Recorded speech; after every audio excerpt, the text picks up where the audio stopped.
Okay, that's enough silly dancing. Hello out there, internet land. How are you all doing? Hope you're doing well. Doesn't look like there's anyone in the chat yet, and there's probably two reasons for that. Number one, I set up everything and then forgot to push the little go live button. Then I went to the toilet. Then I realized, oh crap, I didn't send out notifications anywhere that I'd gone live.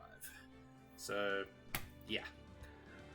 People might still be waking up to. Problem number two, which is the more likely one, we are now on daylight savings time.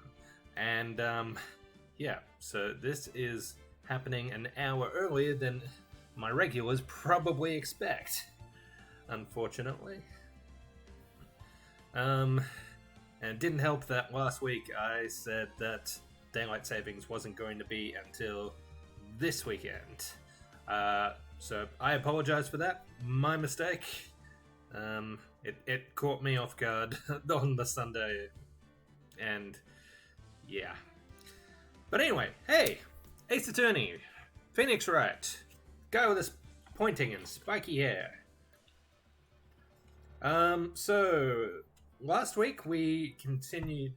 We had the first day of the trial of Lana Sky, which, well, could have gone worse. Kind of got upended when the chief of police dropped in and said, hey, by the way, did you know your murder victim was killed in two different places at exactly the same time? Bit of a head scratcher. And that is Miles's fault because he did not read that report of the second murder scene. So he was completely taken by surprise. He's been struggling, poor old Miles.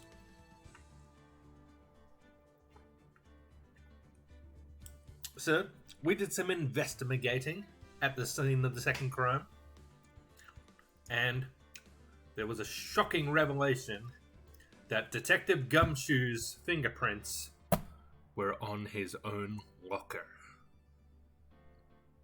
I know. It's shocking, isn't it? Absolutely appalling.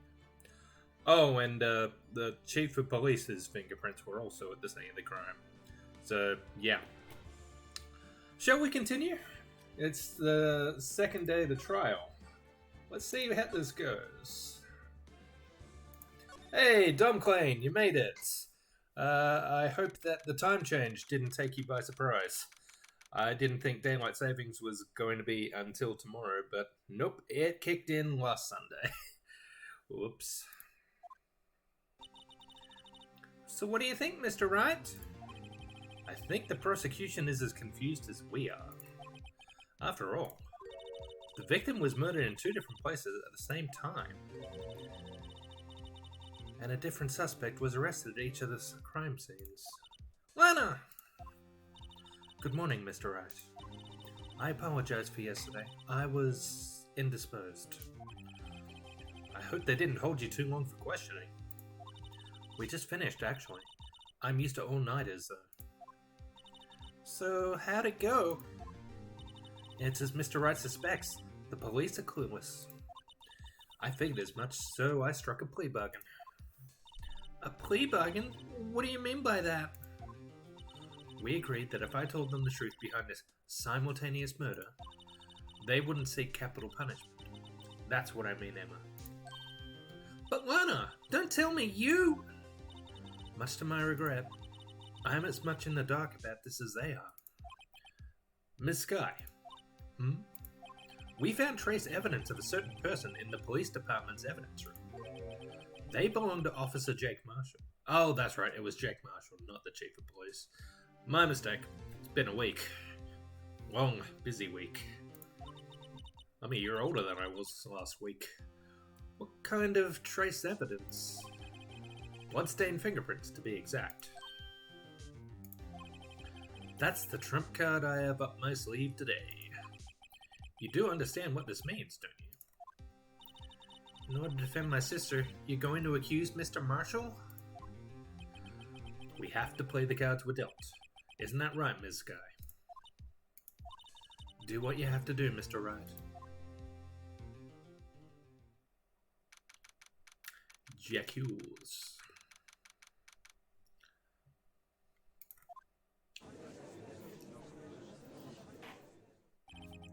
Court is now in session for the trial of Ms. Lana Sky.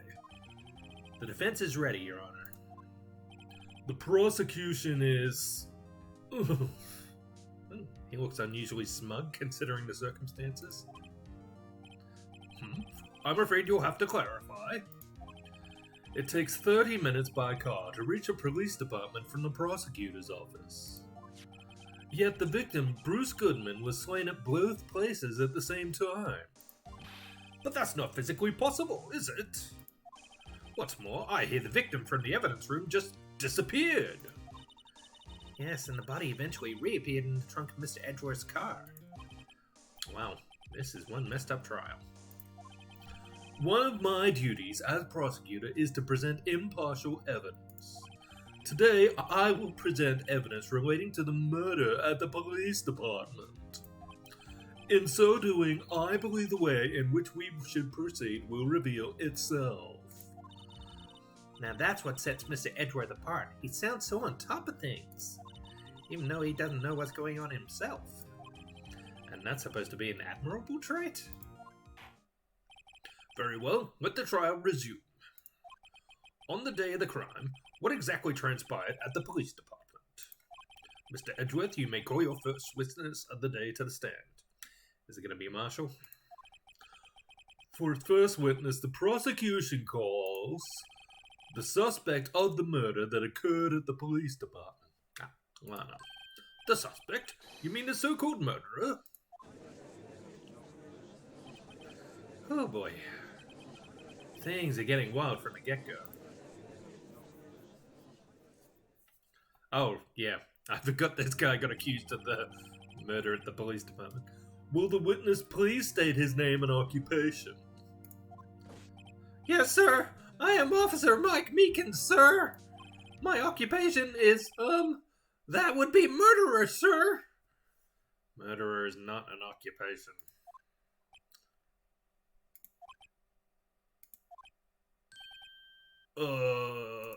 So you're telling us you're a professional killer? Sir, it was me, sir. I'm the one who did it. I'll never kill anyone again, sir. You've got to believe me, sir. Actually, what we'd like to hear from you is... Sir, I'm what you would call part of the younger generation, sir. A person whose actions adults can't possibly comprehend. Please, Mr. Edgeworth, sir. Help me, sir. Officer Meekins. Yes, sir. Give us your report of the crime. Consider that an order. Yes, sir. As you wish. How did this guy even get hired onto the police force? Do they not have any kind of standards? After all, I'm a part of the generation that must be told what to do, sir. You can't fault him for a lack of enthusiasm. Maybe they hired him just so they'd have a useful patsy at a certain time.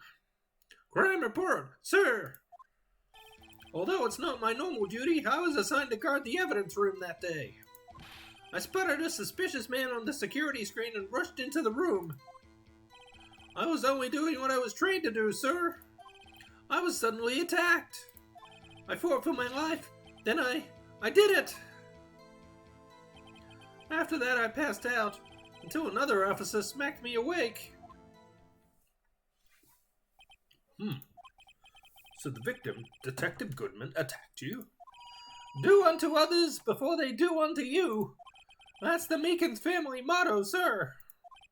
I see. Then you fainted, and a colleague helped you regain consciousness. Yes, sir. He knocked me upside the head, sir. Very well. The defense may begin its cross-examination. What I need here is more info to work with. Crime report, sir! Although it's not my normal duty, I was assigned to guard the evidence room that day. Hold it. Mr. Meekins, you work in the General Affairs Department, do you not? Yes, sir. I'm in charge of hiring new recruits, sir. Yikes. Now there's a scary thought. Evidence transferal was taking place on the day of the crime, which meant many officers were given special tasks not ordinarily performed. I was in charge of guarding the Blue Badger, sir. The Blue Badger? Yes, sir. The lovely police mascot created by the Chief of Detectives, sir. Oh boy.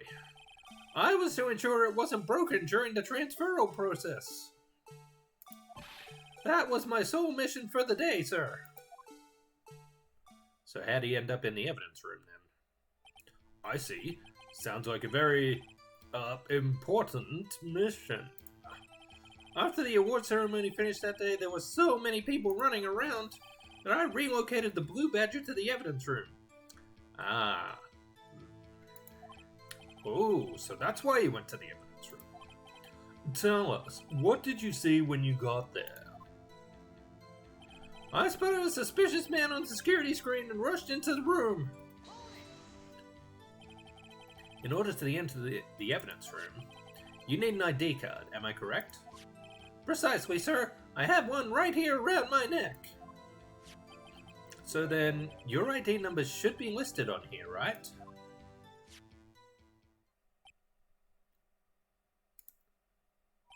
There it is! I found it! This is the one right here. Could you please read us the number? Yes, sir. It's 4989596. That's my number, sir. I see. Huh? But the number 4989596 is shown as being used twice.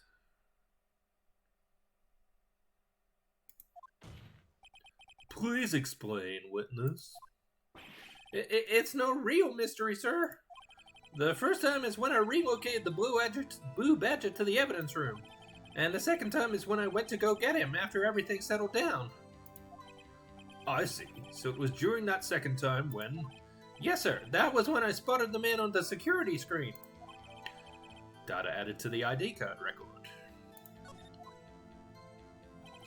I was only doing all I was trained to do, sir. I was suddenly attacked.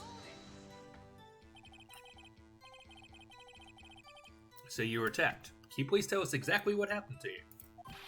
It was a knife, sir. A knife! Detective Goodman pulled a knife on you? What happened then? Well, with him charging in on me... Well, with me charging in on him like that, he looked as surprised as I was. You aren't exactly the kind of person someone would want to run into. That's when I reacted, sir. I swung my arms around like an octopus, struggling to detain him. That's how I got this gash on my hand. Maybe if you just kept you cool, your hand wouldn't be. When I saw the blood trickling down my arm, I panicked. I grabbed the man by his collar. I fought for my life. Then I did it. What exactly do you mean when you say you did it? I know I don't look the type, but I'm really into kung fu films, sir. The man let his guard down for just an instant, so I snatched his knife from him. You took his knife? I spun him around and performed a disarming maneuver. I made sure to close my eyes like a man. I see. Must have been desperate. The next thing I knew, his white coat was drenched in a sea of my blood, and then the next thing I knew... Yes? He punched me right in the face, sir. After that, I passed out until another officer smacked me awake. About what time did you regain consciousness? No offense, sir, but how am I supposed to know that? I was unconscious. Oh, right. According to the report from the officer that woke up the witness, it was about 5:30. He hit me right in the head, too. I woke up crying tears of pain. That's nice. I mean, it's nice that you recovered, that is. When I came around, though, I made sure to finish my mission, sir. Your mission? Yes, sir. The Blue Badger, sir. I returned it to the entrance before things got out of hand. Well, we can all rest easy now. I believe we now have a fairly accurate picture of what happened. Yes, Your Honor. Only one thing remains unclear. Was the man this officer murdered really the victim? He's got a point. Yes, Officer Meekins? Well, with regard to that, sir, take a look at this. It was sent to my jail cell. Chief Gant delivered it to me just this morning, sir. The chief? Delivered it? What is that? A videotape? Yes, sir. That's absolutely right, sir. A videotape, sir.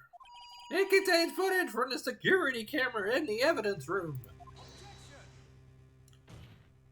What? But I specifically asked if there was such a tape, and was told it had been mistakenly erased. That's quite a mistake. I just do what I'm told, sir. It's the only thing I'm really good at. Looks like communication with the police department is as good as ever. Well then, let's have a look. Show us the video of you murdering the victim. Oh, please stop using that word murder, sir. It scares me. Video of a real murder. Just what are we getting ourselves into?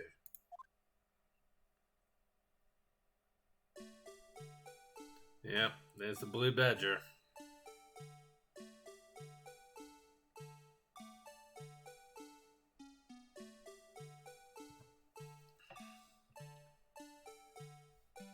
And there's Trenchy McTrenchcoat. We didn't see his face. And we still don't see his face. How convenient.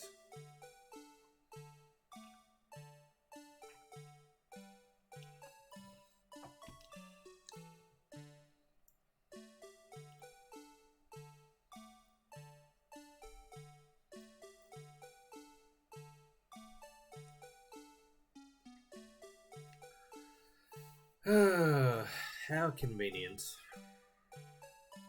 And then there's the corpse, right? No, no corpse. Okay. Then I would suggest that a murder didn't actually take place here. And the blood they found on the floor was probably Meekins's.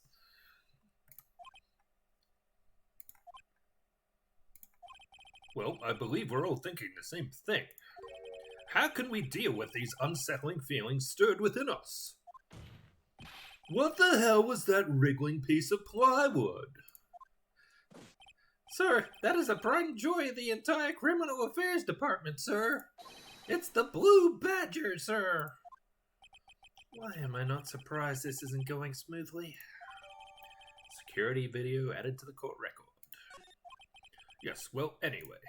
This tape seems to prove that the witness did indeed encounter, someone in the evidence room, and some sort of, activity did take place. Your Honor, instead of relying on clearly incomplete footage, the witness's testimony will suffice. Is that alright with you, Officer Meekins? Yes, sir. As you wish, sir.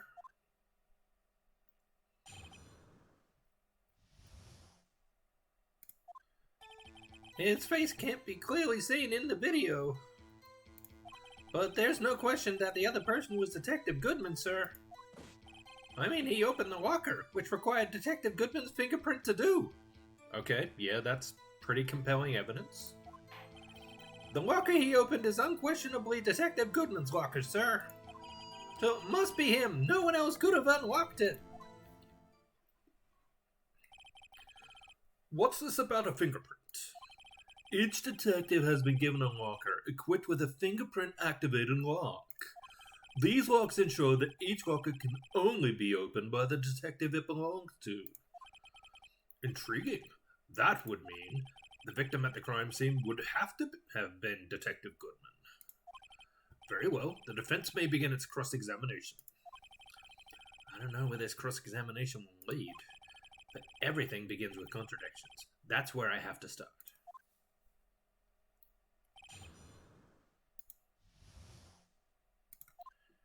His face can't be clearly seen in the video. Tell me, were you able to get a good look at him? at the face of the man who attacked you with a knife. Sir, if you must label people as having seen or not seen the man's face, I believe I would be classified as the latter. The latter. But you were standing right in front of him, were you not? More to the point, you are the person who fought him, aren't you? Oh, yes, sir.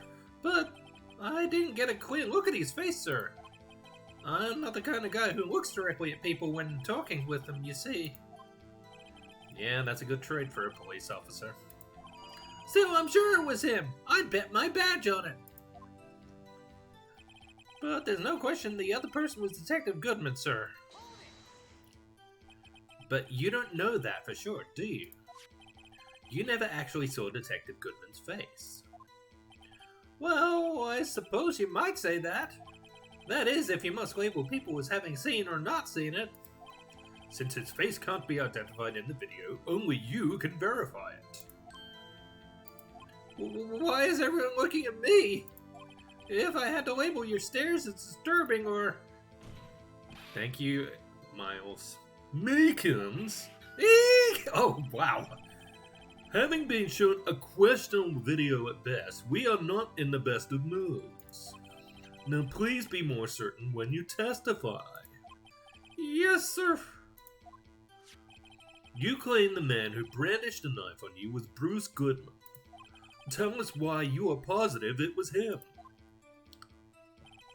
I mean, he opened the locker, which required Detective Goodman's fingerprint to do. About these lockers, is there no other way to open them? No, sir. I myself tried all kinds of methods in the past. They only respond to registered fingerprints, sir. Could he have broken into it? Illegally? Wonder what kind of methods he's tried. If the man opened the locker's lock, which only responds to its registered fingerprints, then he must be the person the locker was assigned to. Exactly my point, sir. And this too. The locker he opened is unquestionably Detective Goodman's locker, sir. How do you know that information? I've heard rumors, sir. From people in the know, sir. People in the know. The workers in the department cafeteria, sir. They keep me informed. They also listen to my romantic troubles, sir. For the record, the open locker did indeed belong to Detective Goodman. I verified this information through a more reliable source. So the victim opened the locker with his own fingerprints. So it must be him. No one else could have unlocked it. However, the most important detail is not shown in this video. The man's face. So, sir, if I may say something, sir.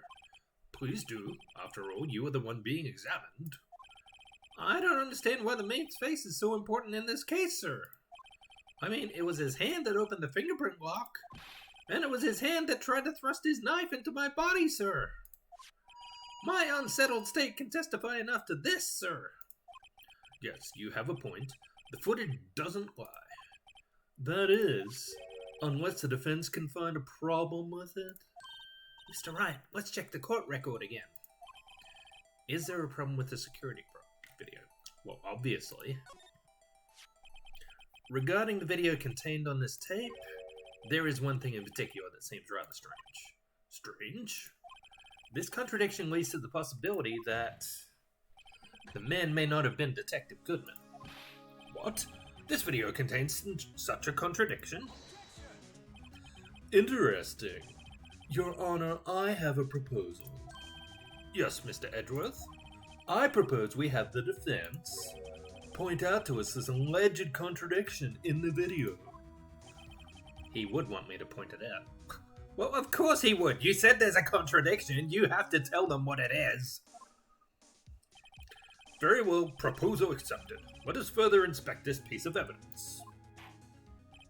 I will now play the security tape. Mr. Wright, please show us this contradiction you speak of. Let me just do a cheeky save before we get to that. I have to point out a problem in the video. This is the first time I've ever had to do that. You can do it, Mr. Wright. It's set up so you can fast forward, rewind, or pause the video. Just take a good look and be sure to point out the right thing. Please don't play it too many times. I can't stand watching this video. How did this guy ever become a police officer? Like I said, my theory, they hired him because he'll be a useful patsy at some point in the future. Now then, Mr. Wright, please enlighten us. Where is the contradiction that indicates the man may not be Detective Goodman? Well, the time is right. 5:14:30.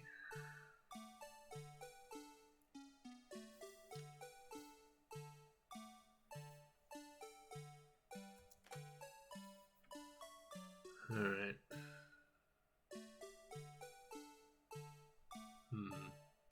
Don't see anything there.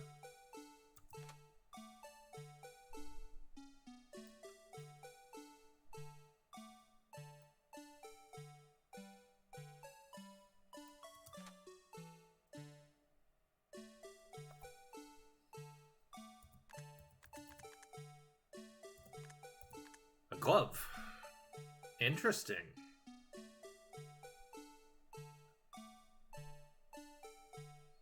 I did notice something dropping out of the locker earlier.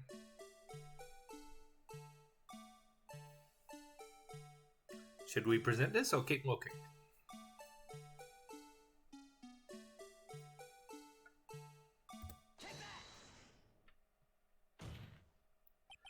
The thing that's strange about this video would have to be, this? Hold on a second. I need to use my eye drops. Well, I don't get it. Would you mind if I borrowed your eye medicine? Don't look at me with those bleary eyes. Before your eyes get too teary, perhaps you should think this through again. Now what do I do? Very well. Let's try this again. Just remember one thing, Mr. Wright. Every time you point your finger, someone gets hurt. You're pointing your finger and someone gets hurt. It's rude to point. It's even more rude to point at pointers. Says the one pointing his finger at us. I will now play the security tape. Mr. Wright, please show us this contradiction you speak of. Yeah. Well, at least we didn't lose any points for that. Alright.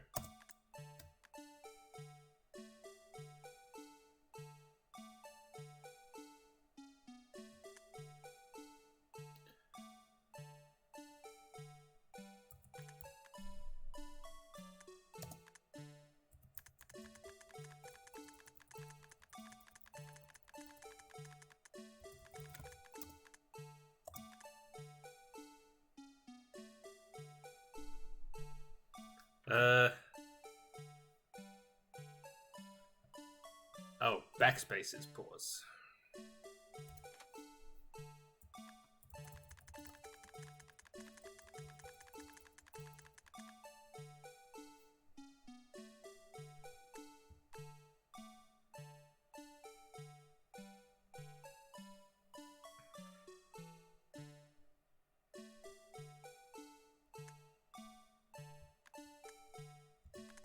Well, it looks like he used his fingerprint to open that. But it's hard to say. We only are seeing him grasping the handle to open the locker. Alright. Fast forward.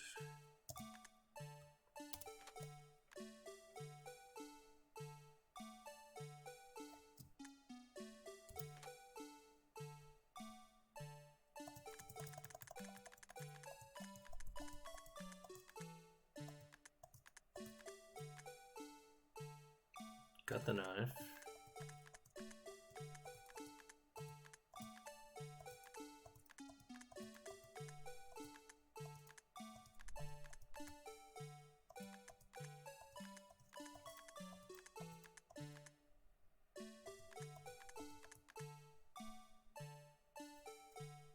There's blood on his trench coat. That's going to be from Meekins because he just hit him.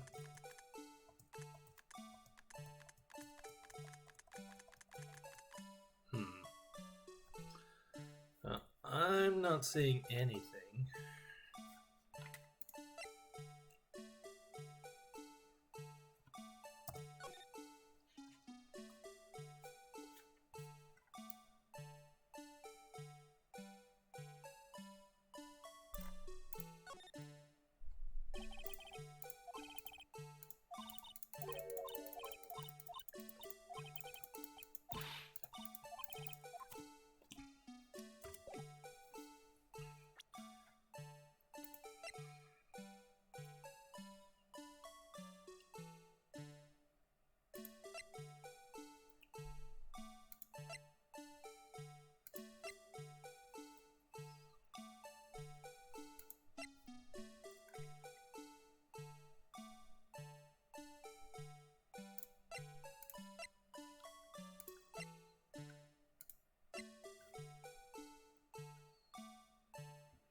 I don't think that's a word.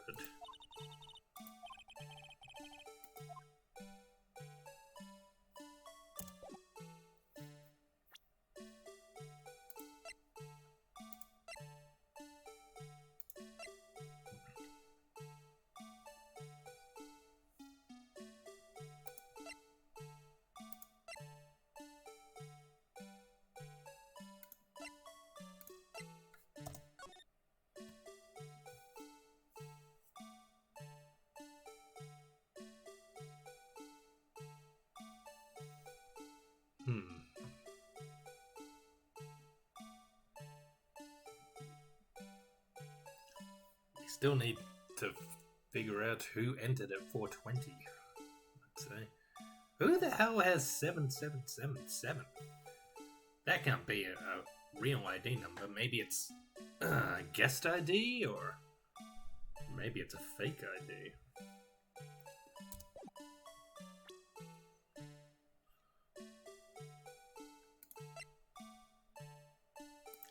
I suppose it could be Detective Gumshoes, just so he would remember the number.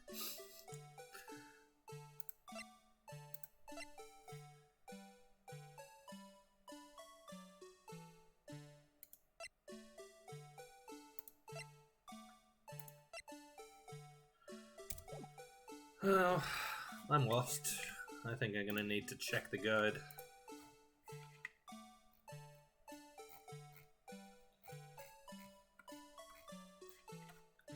Quickly, before this music drives us mad.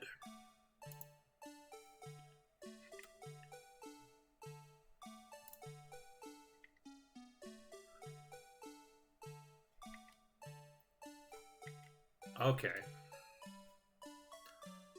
I did just take note of the mention of the light in the locker. I didn't think we could really see that though on a black and white video.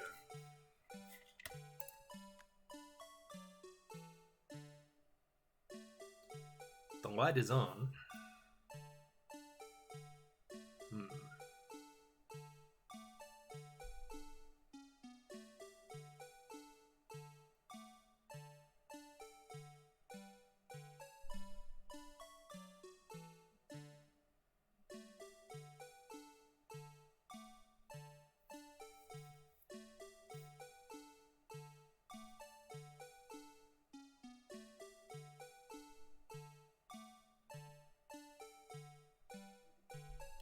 There's the problem. The light is already on. The locker is already open.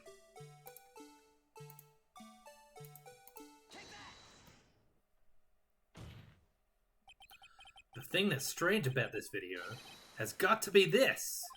Officer Meekins. Sir, do you mean me? Yes, of course we bloody mean you. As I understand it, the locker apparatus works on... No, not the music again! grab the handle, a sensor reads your fingerprint. If it's a match, the light turns on and the lock is released. According to my very limited experience, that's the way I understand it, sir. If so, then something is seriously wrong with this picture.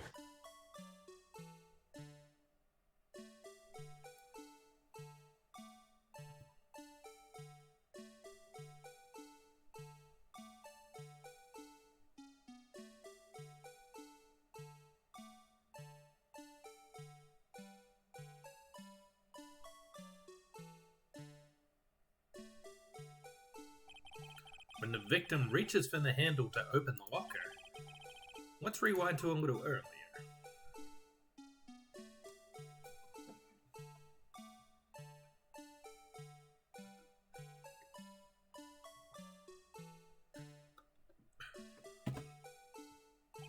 Here, notice the light? What's this? It's already lit. Precisely my point, Your Honor. The locker was already open before the victim grabbed the handle. Ah! Oh, now that was a reaction. Order! Order! What's the meaning of this? It's very simple, Your Honor. The locker wasn't locked on the day of the crime. But the lock and locks are controlled by an electronic system. When a door is shut, a sensor is triggered, and the locker is automatically locked. Oh, I know, it must have broken down. Of course, I'm not an expert in this. That's not likely, Your Honor. The sensor would detect and report any malfunction. Oh well, it just goes to show novices should keep their mouths shut. So then, Mr. Wright, do you have an explanation? Me, Your Honor? Yes, why wasn't the lock unlocked? Me, Your Honor? Yes, well, you see, this isn't exactly my field. What do you think, Miss Scientific Investigator? Huh? Oh, maybe something like jam the system sensor? Something jam the sensor. Say, there's something else that seems out of place in this video. Yeah, I thought so too. There's got to be another clue somewhere in this footage. Very well, let's inspect the video once more. The locker wasn't locked. Mr. Wright, please point out the cause for this.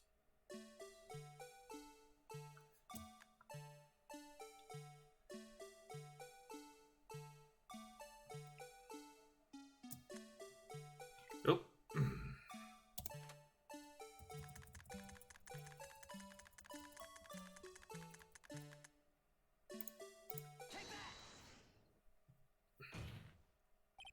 Please watch closely. This is the continuation of the part I showed you earlier.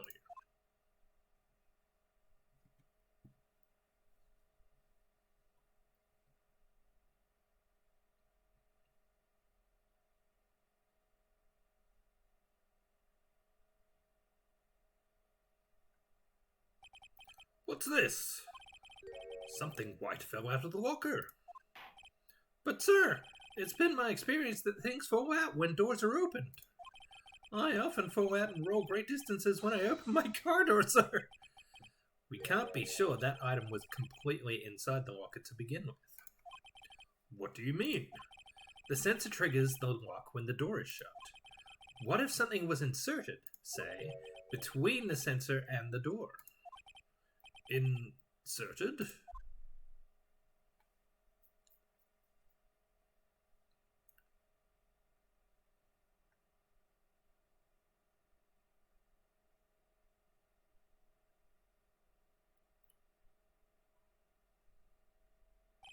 This white thing wasn't inside the locker. It was stuck between the door and the sensor. Oh, I understand now, sir. It's just like my tie. 2 out of 3 times I get stuck in the door when I get out of my patrol vehicle, sir. Instead of the door closing, my tie chokes me. But the object would have to be extremely thin to fit in the door. Not only that, it would also have to block electrical currents. It would need to be an insulator. Yes, an insulator. But at the crime scene, there just might have been something that fits that description. But sir, By insulator, you don't mean... I think I've finally got this figured out. Very well. Will the defense please present the relevant evidence? What was this insulator that was stuck in the locker door? Well, obviously, it was this.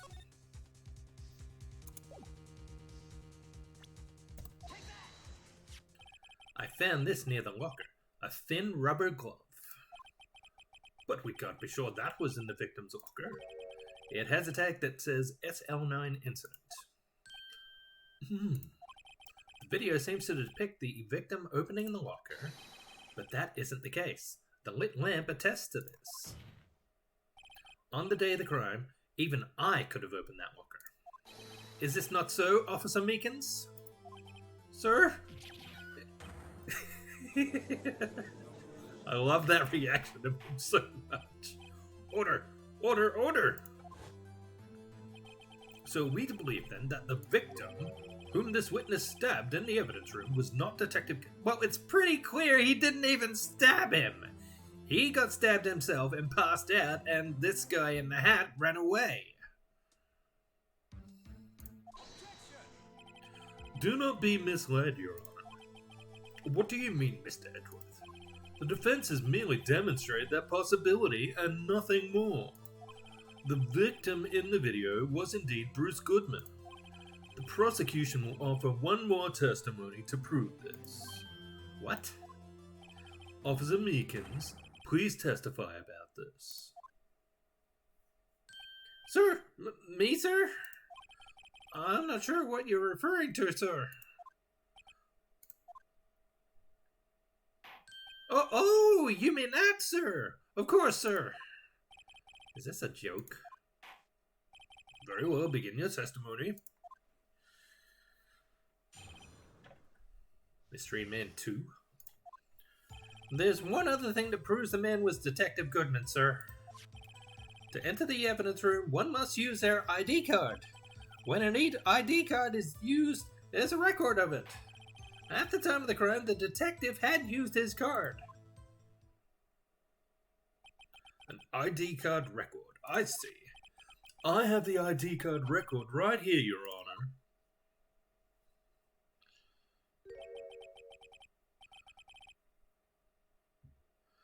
The ID was used at 5:14.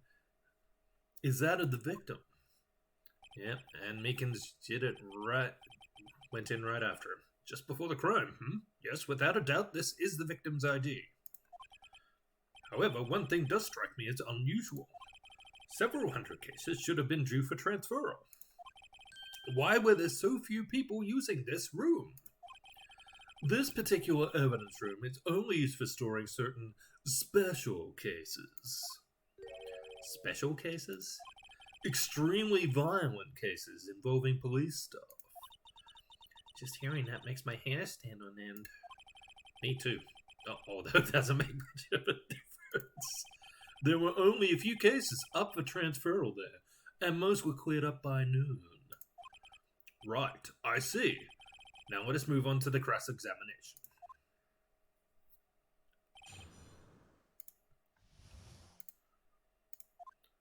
There's one other thing that proves the man was Detective Goodman, sir. It proves that Detective Goodman's ID was used. So, unlike your earlier testimony, you believe this to be rock solid, do you? Yes, sir. Solid as stone, sir. If my hand wasn't wrapped in bandages, I'd even give the V for victory, sir. You have two hands, you idiot. Couldn't he just use his right hand, though? Thank you, Emma. Let's hear him out fully. As we've seen, one never knows what he might say until the very last second. To enter the evidence room, one must use their ID card. Is that card hanging from your neck, one of these ID cards? Yes, sir. This card right next to my cuff, sir. I keep it here so I won't ever forget it. But what if someone were to steal it from you, keeping it out in the open like that? Well, maybe I shouldn't wear it around my neck. Remember when I said 2 out of the 3 times my tie got stuck when I get out of my car?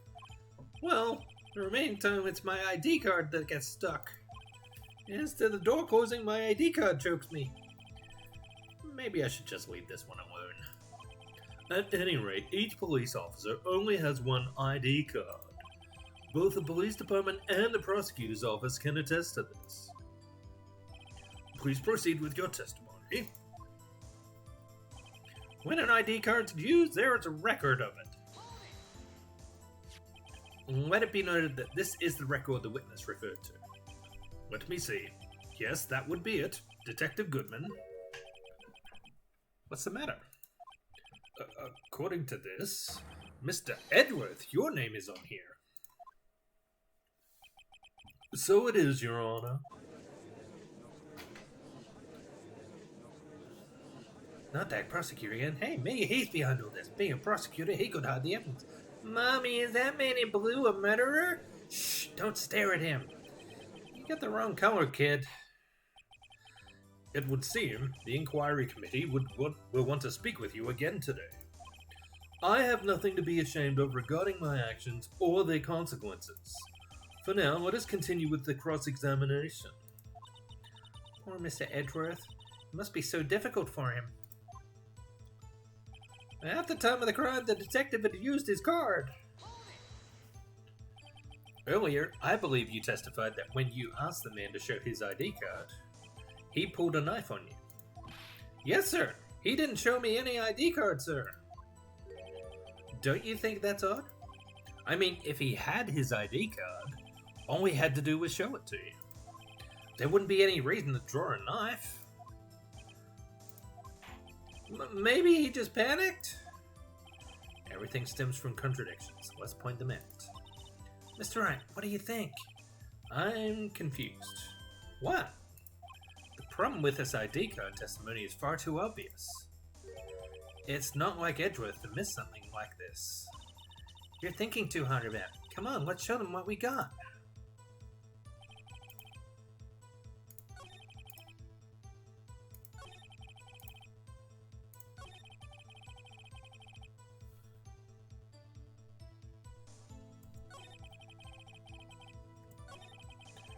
Alright, I'm gonna do another quick save here.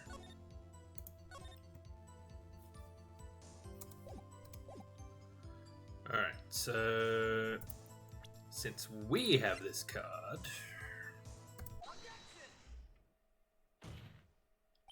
wait one moment, Officer Meekins. I'm not good at waiting, sir. I have the victim's ID card right here. I found it at the crime scene. That makes sense.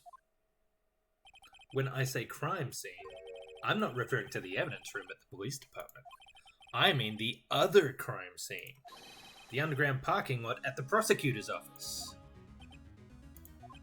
Your Honor, I have one more piece of evidence to present. It's a very important clue regarding the victim's ID card. A lost item report? It's only half completed. But it shows that Detective Goodman had lost something on the day of the crime. Something important enough to fill out this report. Let me guess, you believe this something to be his ID card, right? I can't say for sure, but there is a high probability. On the day of the crime, Detective Goodman was not carrying his card. Order! Order! So now, what does this all mean? It can only mean one thing. It doesn't even require much thought. The man Officer Meekins encountered in the evidence room was not Detective Goodman, but rather the man who stole his ID card.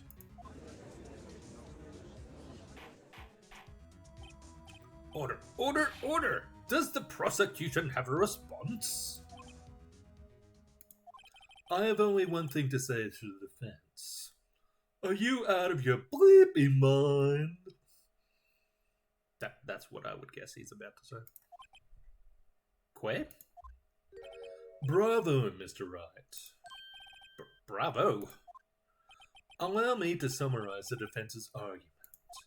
At 5:15, on the day of the crime, the man in the evidence room Officer Meekins encountered was not Detective Goodman. There are two grounds to support this. First, the locker in the evidence room was already unlocked. Second, the victim lost his ID card. Am I correct so far, Mr. Wright? Yes. What's he up to? That being the case, we must inevitably arrive at a single conclusion. If the victim in this video is a fake, then the murder in the evidence room is also fake. In other words, the security camera does not show the instant of the murder. That is... well, I guess that's right. Is something wrong, Mr. Wright? Only moments ago, you seemed content to be pointing your finger around. This isn't going to end well. Well, it seems you finally realized exactly what you've gone to such lengths to prove. Explain yourself, Mr. Edgeworth. The defense has already done the explaining for me.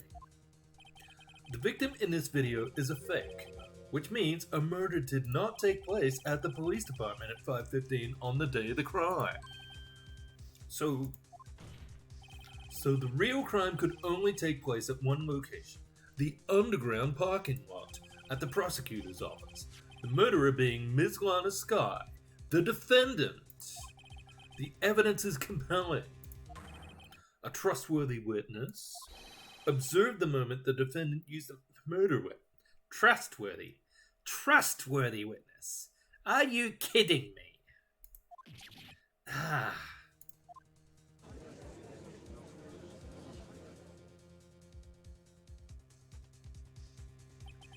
I knew the testimony was way too shabby.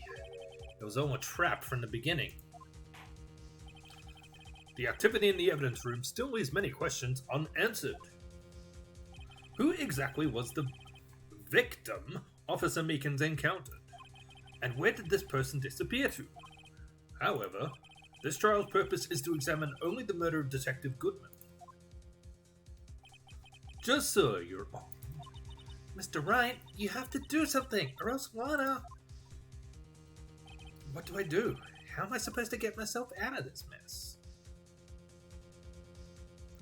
Well, I guess I could object. I don't think...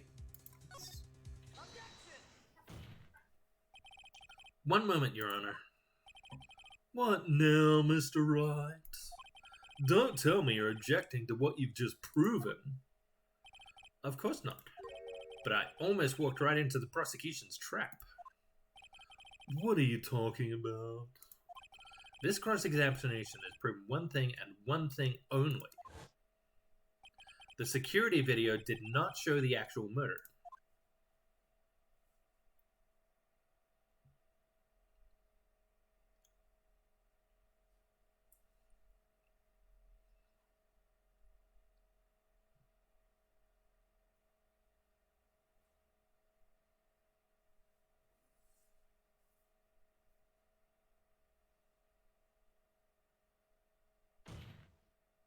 However, it cannot be said that it is unrelated to the murder in the parking lot.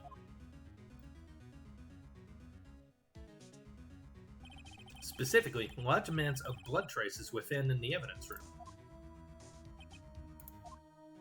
The defense demands further examination into the truth of the matter. Mr. Edgeworth. Yes, Your Honor. If this court were to examine this further, other witnesses will be necessary. Is the prosecution prepared? I'm sorry, Your Honor. The prosecution considered the incident at the police department to be unrelated. We have not prepared any other witnesses for this incident. This just might be my chance. Time to call a certain Texas Ranger to the stand. Mr. Wright, do you mean? Your Honor, the defense would like to request a specific witness. Who? Whom do you have in mind? Someone we have reason to believe knows the truth. The truth behind the activities that took place in the evidence room. The prosecution requests to hear this person's name before deciding whether or not to comply. Very well then, Mr. Wright. This person whom you would have testify. What is his or her name?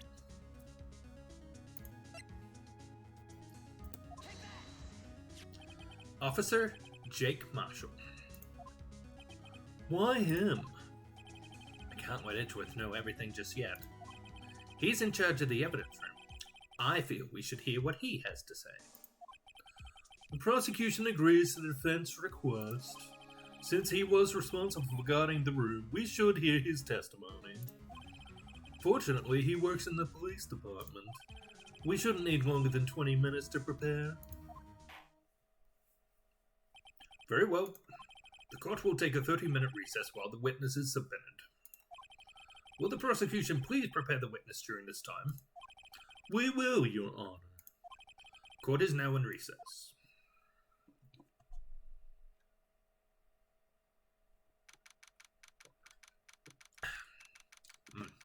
That's the good stuff.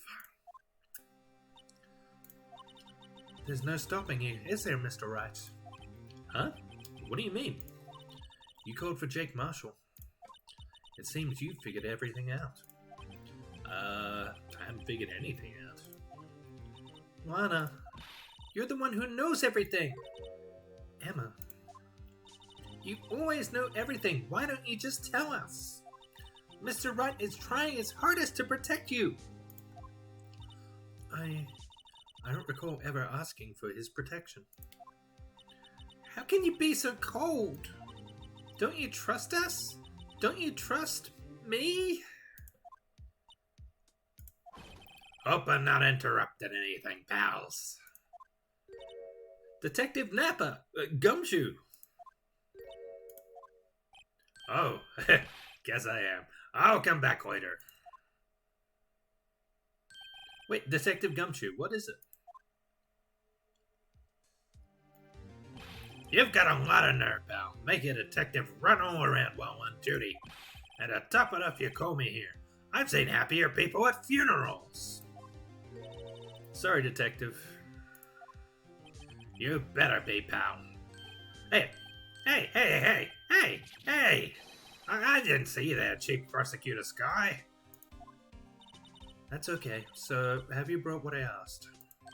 Oh! You mean this, right? My apologies, Detective. Due to my present circumstances, I was forced to use Mr. Wright's name when making my request. My name? Never in a million years would I have thought it was you who asked me. Could I bother you to bring me the SL9 incident files? I'll need them by noon. Talk about crazy. The SL9 incident? But Lana, that's... I thought Mr. Wright might need them, so I had them brought here. Here, you might do well to read them. I can't believe you, the chief prosecutor, were a witness in that case. Miss Sky was a witness? SL9 incident files received from Lana Sky. Files for the Joe Dark killing, sold 2 years ago. Take it from me, you don't want anything to do with serial murders. Oh, what? Now that I brought you your stuff, you're just gonna ignore me? Emma? But why?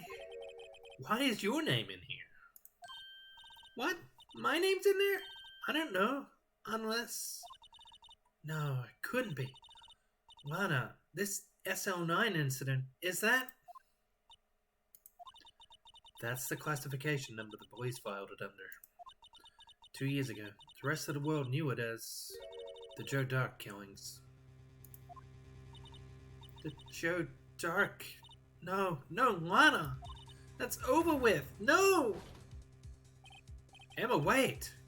She ran away. You know what? I just remembered I gotta be somewhere. Sorry, pal, but I'm out of here. Jake Marshall, Angel Starr, Damon Gant, Miles Edgeworth. Not to mention Lana and Emma. Everyone involved in this case is connected to those killings 2 years ago. This can't be just a coincidence. Knowing you, you just might be able to figure it out. Time to get back to the trial, Mr. Wright. Best of luck. I better take a good look at this file. Yes, let's do that.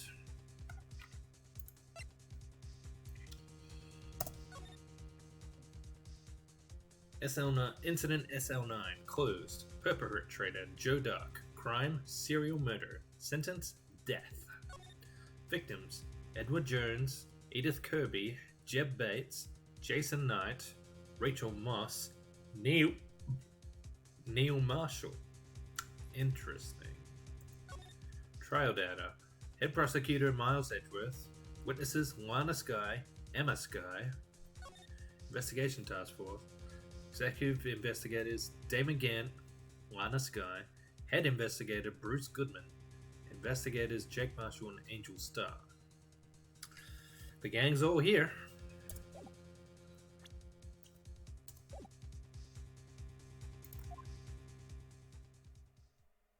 To be continued.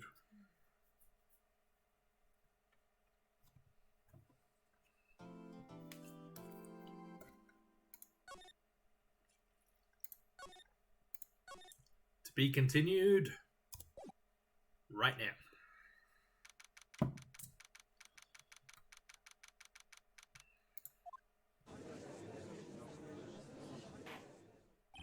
The court will now reconvene for the trial of Ms. Lana Skye. Emma didn't come back. Allow me to call the next witness to the stand. The officer in charge of guarding the evidence room on the day of the crime. Oh boy, this guy again. This friggin' guy. Witness, please state your name and occupation. Me, partner. Oh, I'm just a man, same as you, on the trails of civilization. Occasionally helping the elderly cross intersections when needed. Yes, we get it. Oh, I know, you're a patrolman. That's my name. If you listen hard enough, you can hear the howling wind calling it out. To be exact, it's Jake Marshall, Your Honor. Howling wind? I never heard Edgeworth described that way before. Now, Mr. Marshall, let me ask you something. You were in charge of guarding the evidence room on the day the crime took place. Is this correct? According to the papers, partner. What do you mean? The Desperado's soul is as boundless as the desert's hands. No paper can sum it up. Why is he allowed to have a knife in court? Maybe it's best we get on with this quickly. Please share with us your testimony of the day of the crime. In plain old English.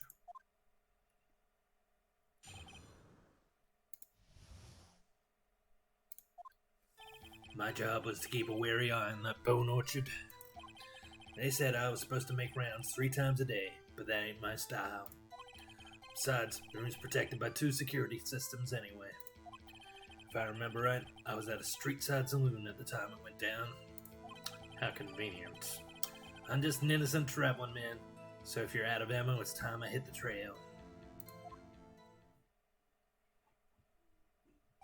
I can't say I particularly care for your attitude. I can't say I care for your beard, but you don't see me complaining. Wait a minute. What do you mean by 2 security systems? I mean the security cameras and the ID card reader. I reckon even a cowpoke like you knows about those. Yes, well, what about the fingerprint activating locks on the evidence lockers? Fingerprint activated locks? What kind of newfangled doohickeys are those? He's not being very helpful. He's not that good with machines, or with following orders. Everyone's got their weaknesses now, don't they, Mr. Prosecutor? This one seems like trouble. Okay, Mr. Wright, he's all yours.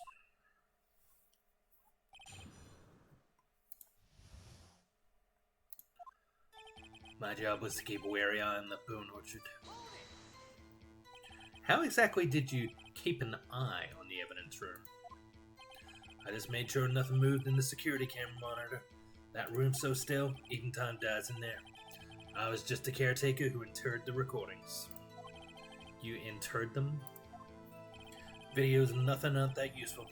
When the time would come, I'd erase the tape. If nothing unusual is recorded, tapes are to be erased every 6 hours. Each time I'd erase the tape, I felt like I was erasing a part of my life. This guy has a flair for the dramatic, but it isn't gonna do him any good. So in actuality, you don't physically enter the evidence room. They said I was supposed to make rounds 3 times a day, but that ain't my style. But you made your rounds on the day of the crime, right? Ain't you heard a word I said, partner? I told you, that ain't my style. I'm afraid I don't understand. No desperado I know what's rules get in his way. No desperados I know joined the police force. So, Officer Marshall, on the day of the crime, just between you and me, I didn't set foot in the evidence room that day. There was a rubber glove stuck in the victim's locker. Do you know anything about that?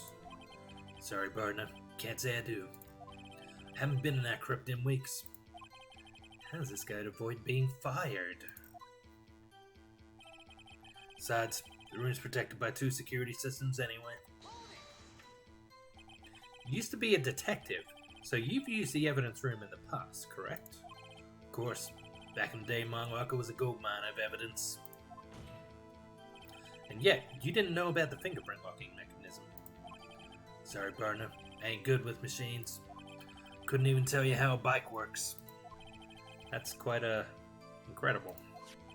The sensors on the locker handles cannot be seen.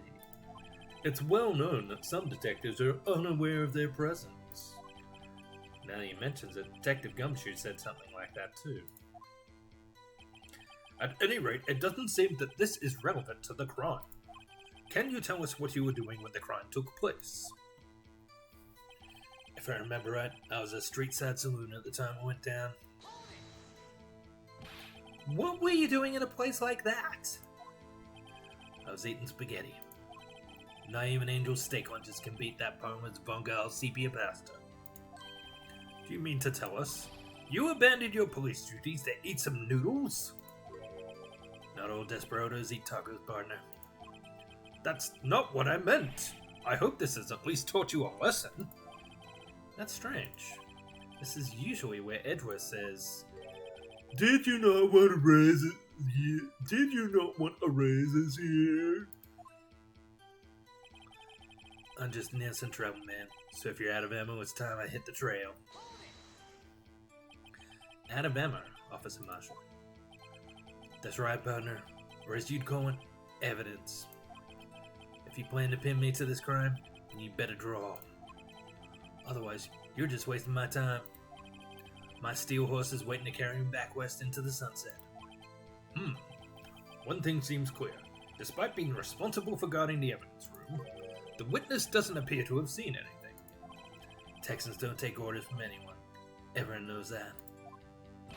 Apparently your superiors don't. Okay, I have a trump card up my sleeve, so I best keep my cool. Before I use it though, I better up the ante.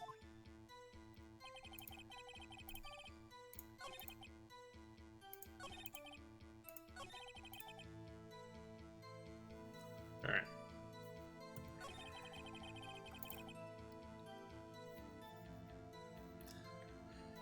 The question is, where do I put in my injection?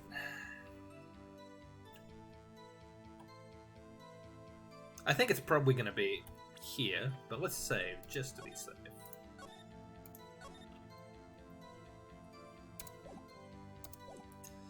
Alright.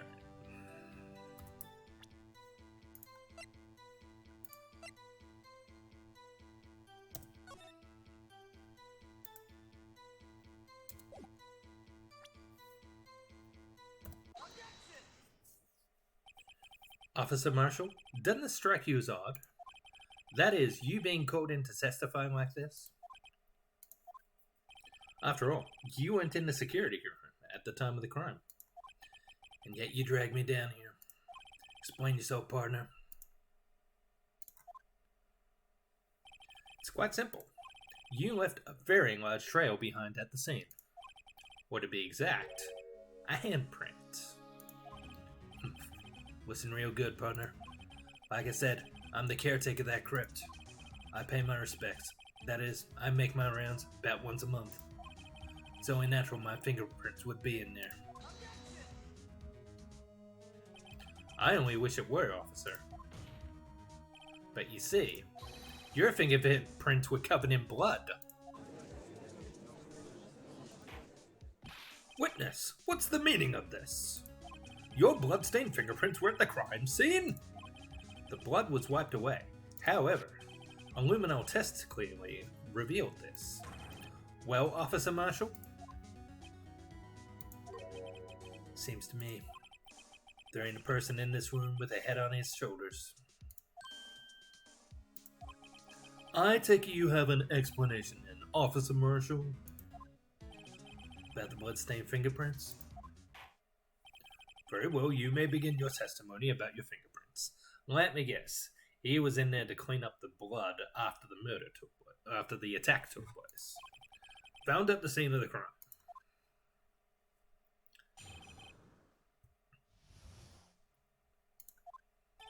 Like I said, it's only natural for my fingerprints to be in that evidence room.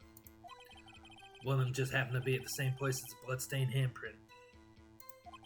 The murderer touched the locker where my fingerprint was by chance. Bloodstain and the fingerprint are completely unrelated. Or didn't you know the murderer was wearing gloves? See? I had nothing to do with it. The witness's explanation appears valid, although there's room for doubt. Life wouldn't be fun without any doubt, partner. The defense may now cross-examine the witness. I guess the real question is, whose locker is it that handprint is on? This guy's hiding something. I can feel it. Now's my chance to prove it.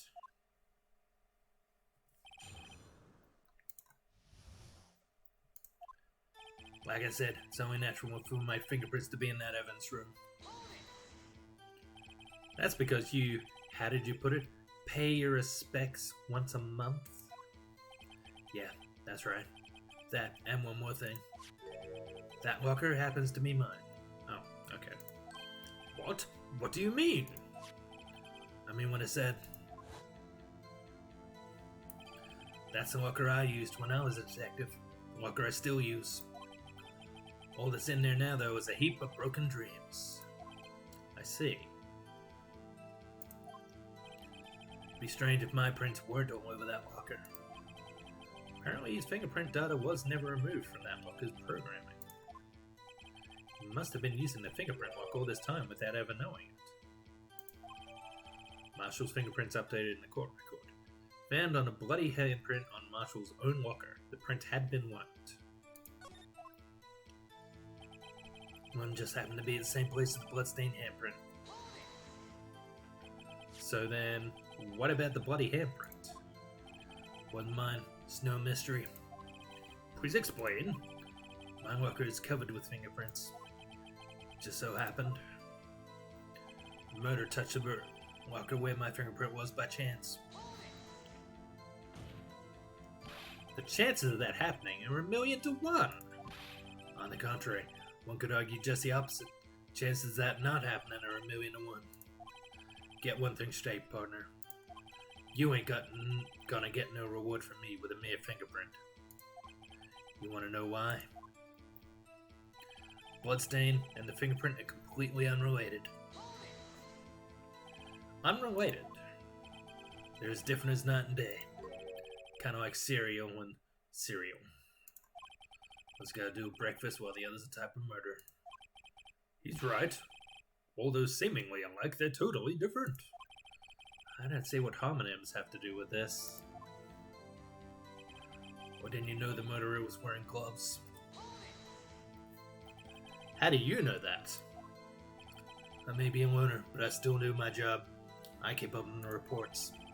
There was a bloodstain at the scene, thought to be left by the murderer. That's right. Yeah, it was found on Detective Gumshoe's locker.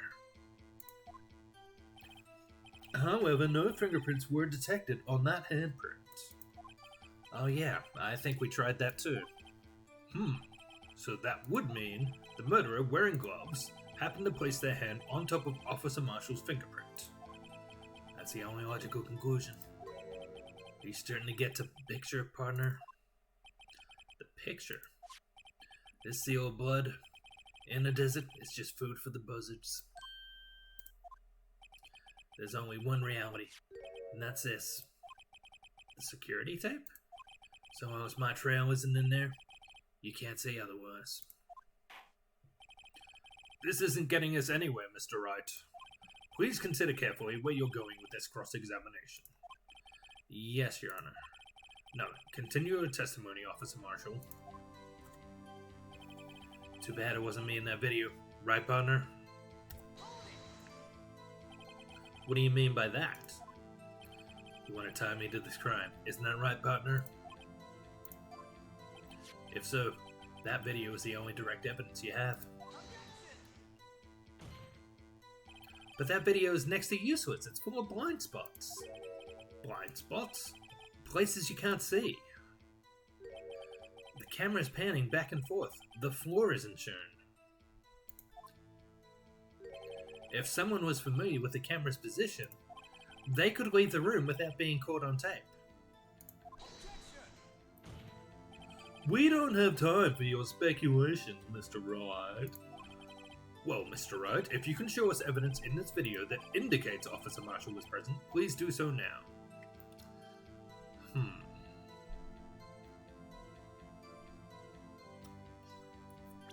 Once again, going to save.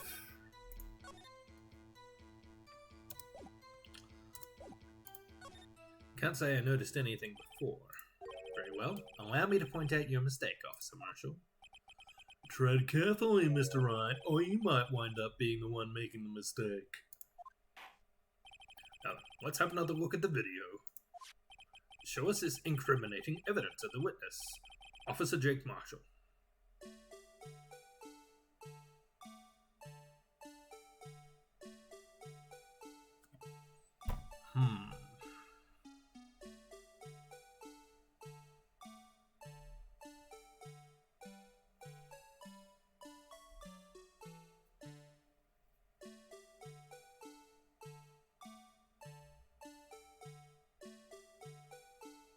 Could it be the knife? I mean, this guy's been scraping his face with a knife the entire time we've been talking to him.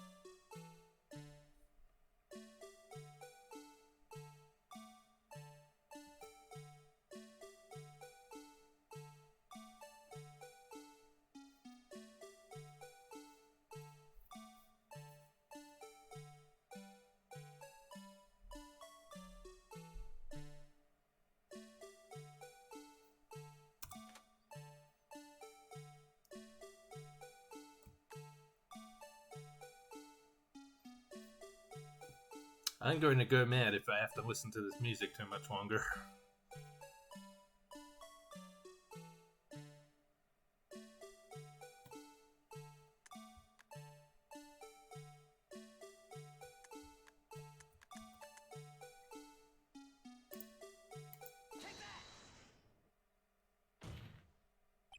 There. How's that for evidence?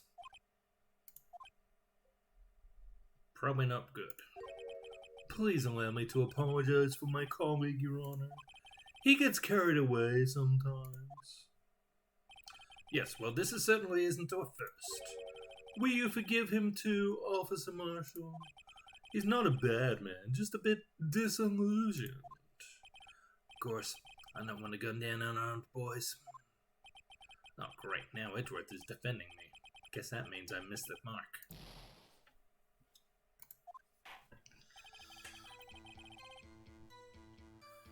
Very well, let's get back to the cross-examination.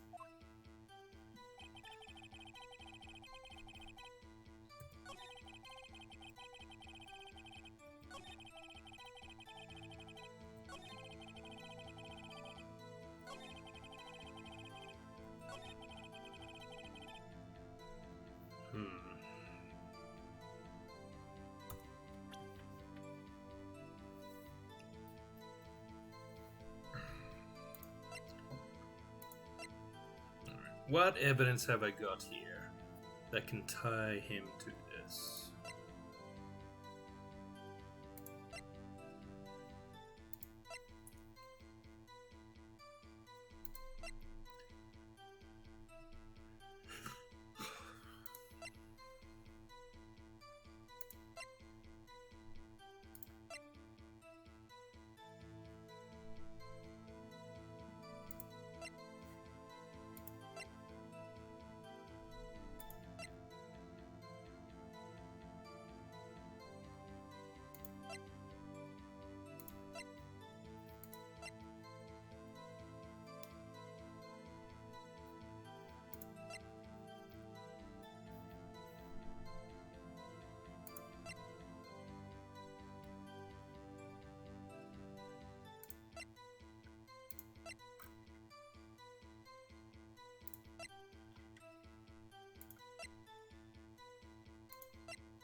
Maybe it's a glove.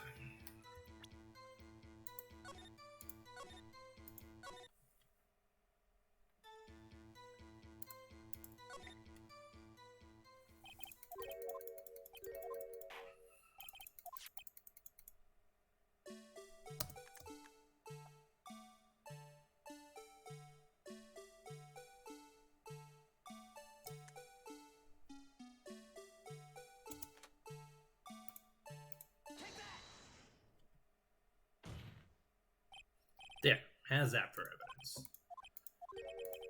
No, that's no good either.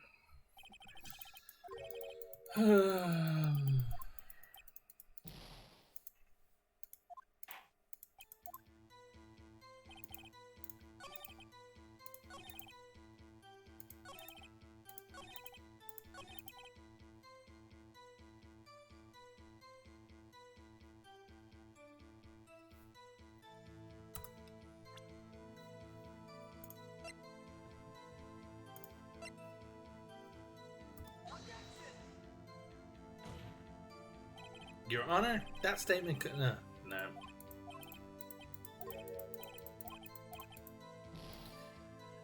Alright, might be time to look at the guide.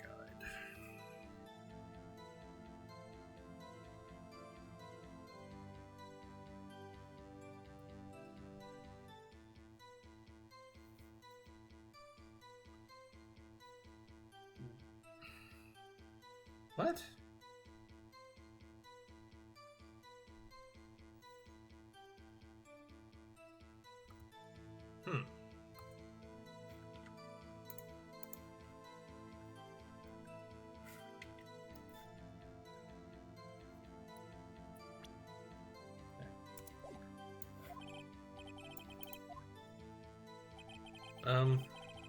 Hey, what's going on?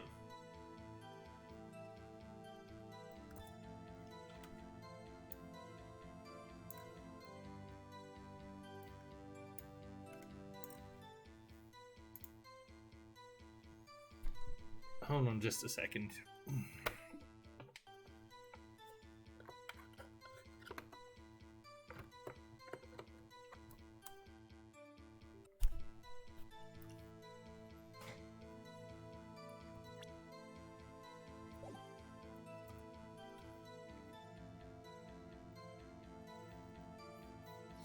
My, the game just switched between my monitors for some reason. Bit odd, but okay.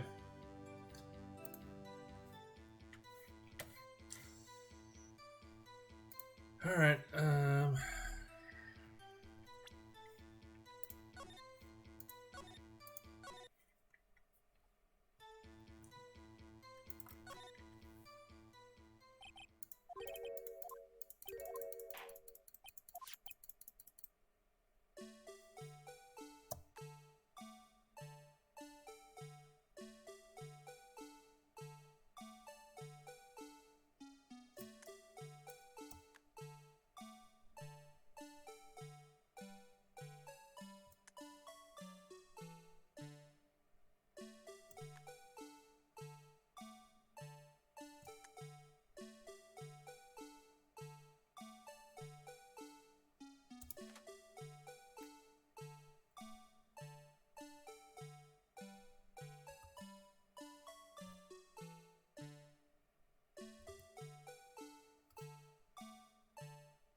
oh, right.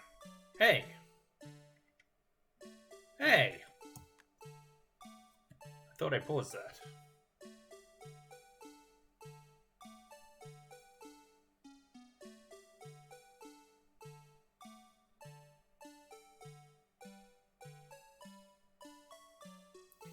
Okay.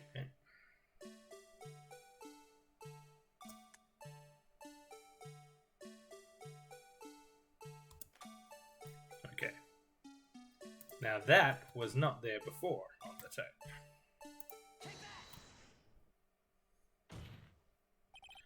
Bringing our attention back to the security camera is a mistake I'm afraid you'll soon not forget, Mr. Officer Marshall. The days are short in Texas, and so are our tempers. Could you sum up what you have to say in 8 words or less? Very well. You can clearly be seen in this video. Exactly 8 words. Not bad, partner. The key lies in a certain locker shown in the video.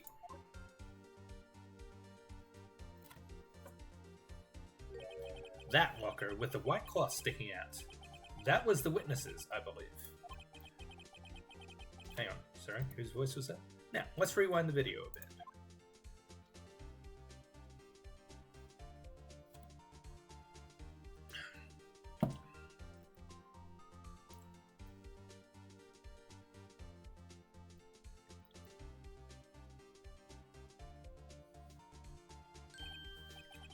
Oh, the white cloth! It's gone!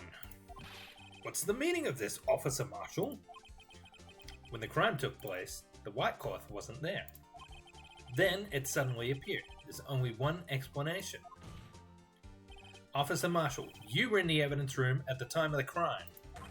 What's more, you opened your locker when the camera was turned away. Order! Order! It would seem that's the only...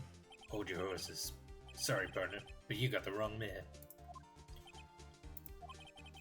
So what if my locker was opened?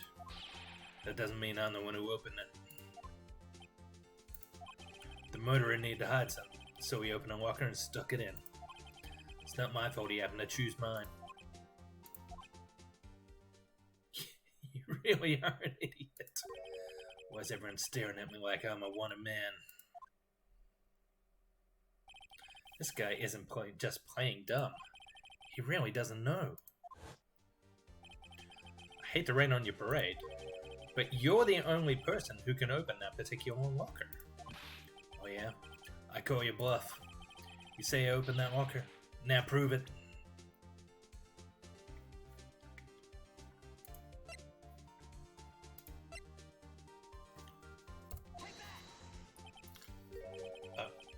Fingerprint sensor? We talked about this earlier today. The lockers can only be opened by detectives they belong to. What kind of crazy talk is this? Well, Detective Gumshoe did mention something about this. In any case, the locks aren't that obvious. There are even some people on the force that don't know about the fingerprint locks. So, Sheriff, what do you have to say in 8 words or less?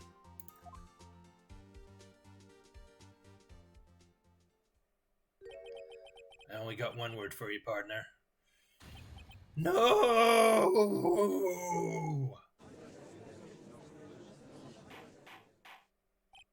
Order! Order! Order! Witness! Explain yourself! If this is a joke, it's the worst I've ever heard. I assure you this is no joke, Officer Marshall. Now then, please tell us what you were doing in the evidence room at the time of the crime. Olay, please answer the question. What is he now, a bullfighter? That's alright, Officer Marshall. I believe we can figure the rest out from here. We can? Have a look at these floor plans. There is no place for someone to hide in the evidence room. Yet, Officer Meekins didn't see Officer Marshall. If that's so, then where was the witness? It seems Mr. Wright has an answer. That's right. The only possible conclusion. Well then, let's hear it. Where was Officer Marshall at the time of the crime?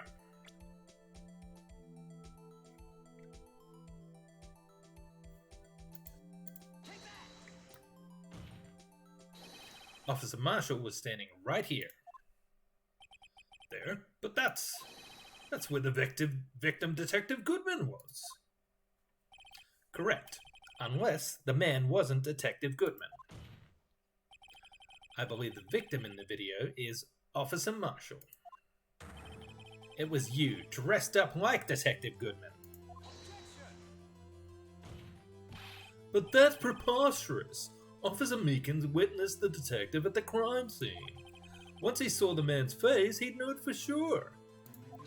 He clearly said he didn't see the guy's face. May I point out, though, that Officer Meekins did not know Detective Goodman. He also testified about the man's reaction when confronted. When I entered the evidence room, I asked him to show his card, sir. Yes, and how did Detective Goodman respond? He suddenly pulled a knife on me. Something about the officer's story puzzled me. If the man had had his ID card, why didn't he just show it? Yes, he would have needed it to enter the evidence room, so he must have been carrying it. The answer is simple. He couldn't show it. As you can see, Detective Goodman's picture is on his ID card. Oh, I get it. If he showed that, his cover would have been blown. Officer Meekins would have realized the man wasn't Detective Goodman. Do you have anything to say to this, Officer Marshall? You got quite an imagination, partner. We got a term for that. It's called circumstantial evidence. Circumstantial evidence? He's still denying it. You're gonna have to do better than that to break a detective. Unless you have hard evidence proving I dressed up as a victim. I can't say I particularly care for your uncooperative disposition. I can't say I care for your beard, but you don't see me complain. Except you complained about it twice now. Well, Mr. Wright, do you have evidence proving beyond shadow of a doubt that Officer Marshall dressed up as the victim? Well, am I kidding? I don't have anything like that. I can see the fear in your eyes, partner. Seems you're the one who couldn't take the desert heat. This can't be happening. It's so obvious he's the one. What can I do?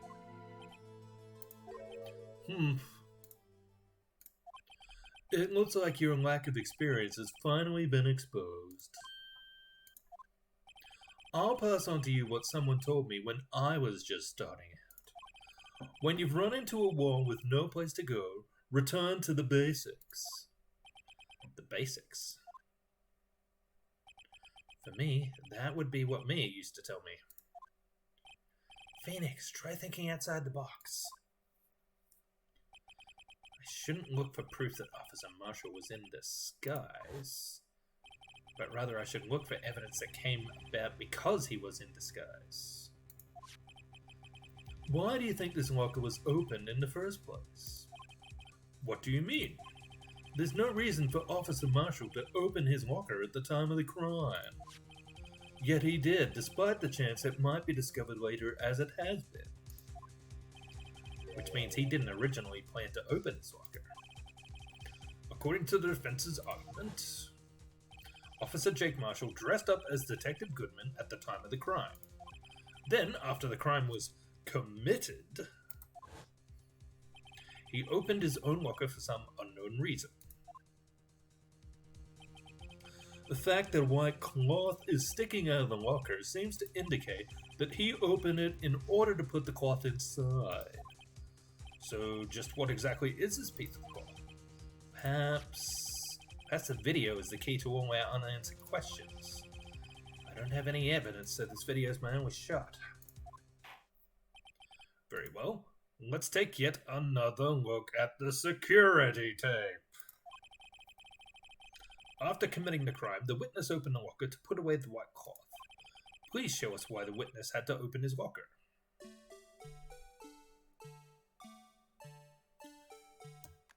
I'm guessing because it has blood on it.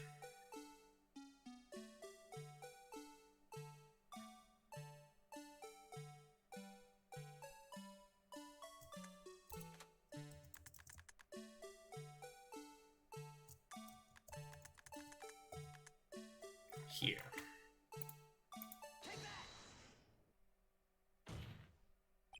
For some reason, you disguised yourself as Detective Goodman and entered the evidence room, though I don't know to what end. Yet.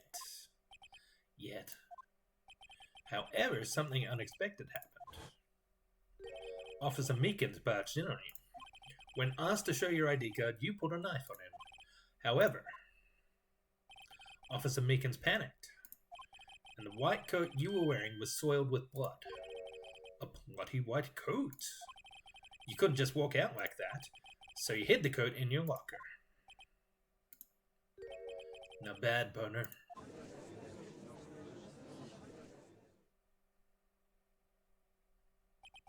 Now then, Officer Marshall, are you ready to tell us the truth? Looks like I underestimated y'all. I hope you're happy now, Mr. Edgeworth. 2 years ago, if you're only half as persistent then as you are today, we all wouldn't have had to be here now would we? Officer Marshall, tell the court what you did. All of it. Alright. Seems the time has come.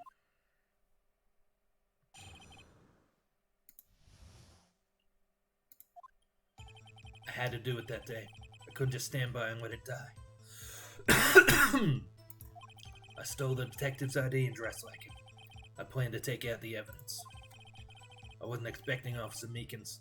I knocked him out. Managed to escape. I knew which areas wouldn't be caught on the camera.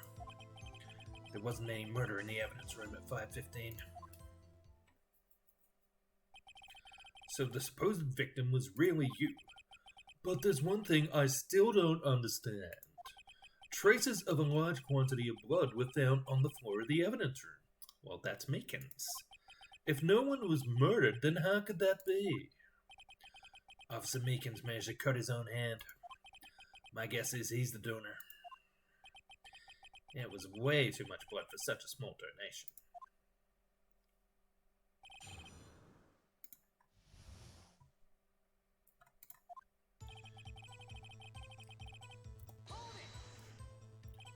When you say it, you mean... Do you even have to ask, partner? SL9. 2 years have passed since that case was closed. It was going to completely end with the transferal that day.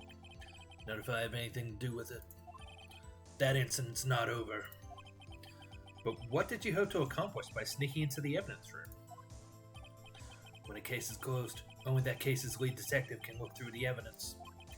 I wanted to have a look at it myself one more time. No matter what the cost. I don't care what anyone says, partner. That case is mine. But Officer Marshall wasn't in charge of that investigation.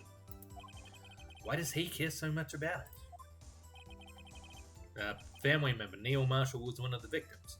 That day was my last chance. That's why I stole the detective's ID and dressed like him. I planned to take out the evidence.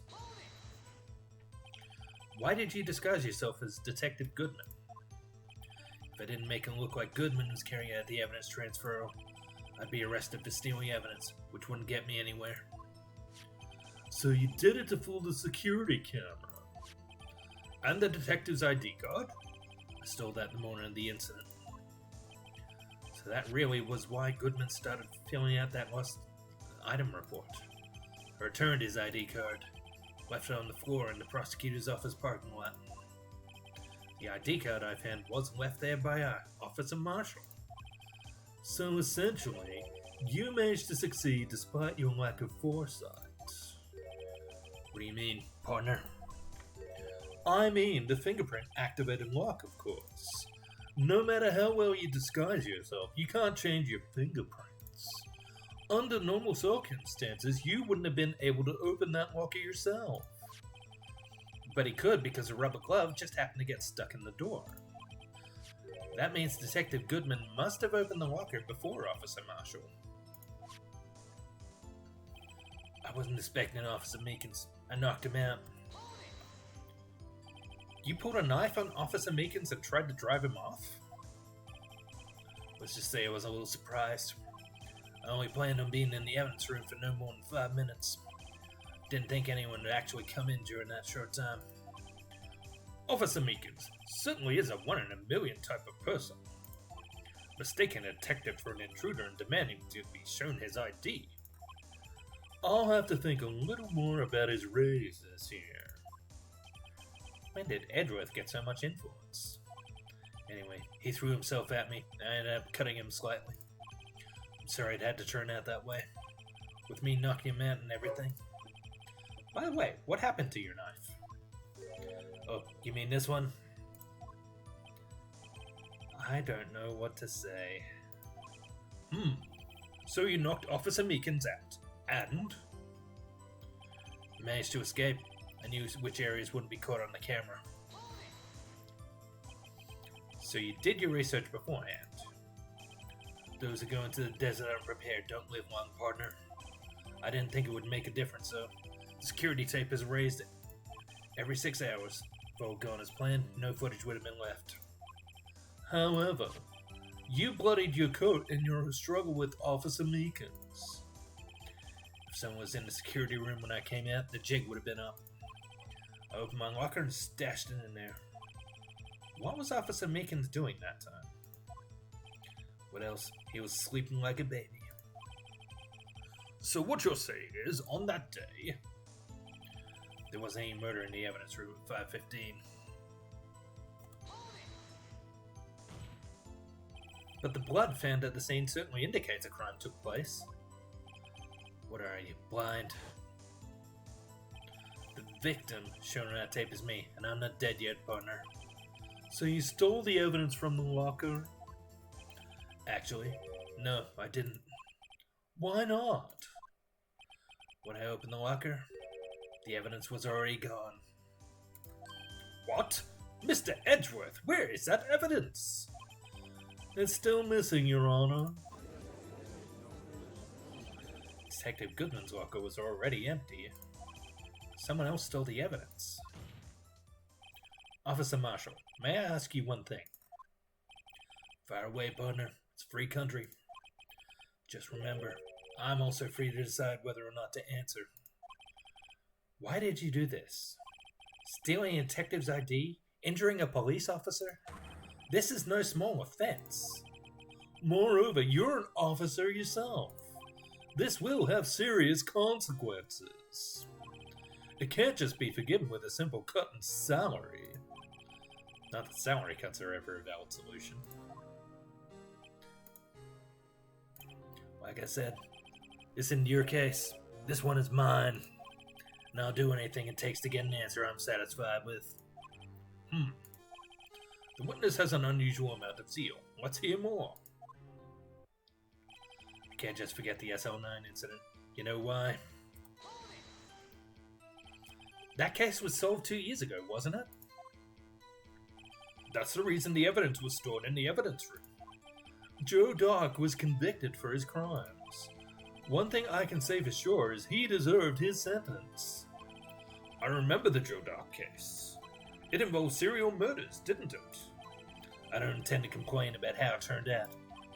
There's something that still bothers me. Something went down at that trial. Something no one will talk about. What happened? I don't know. That's what I'm trying to find out. Why is he so concerned with that incident? Maybe I should present him with what I think his real reason is. I had a feeling we'd wind up here sooner or later. Everyone involved here is related in some way to that case. I'd better take another look at the files.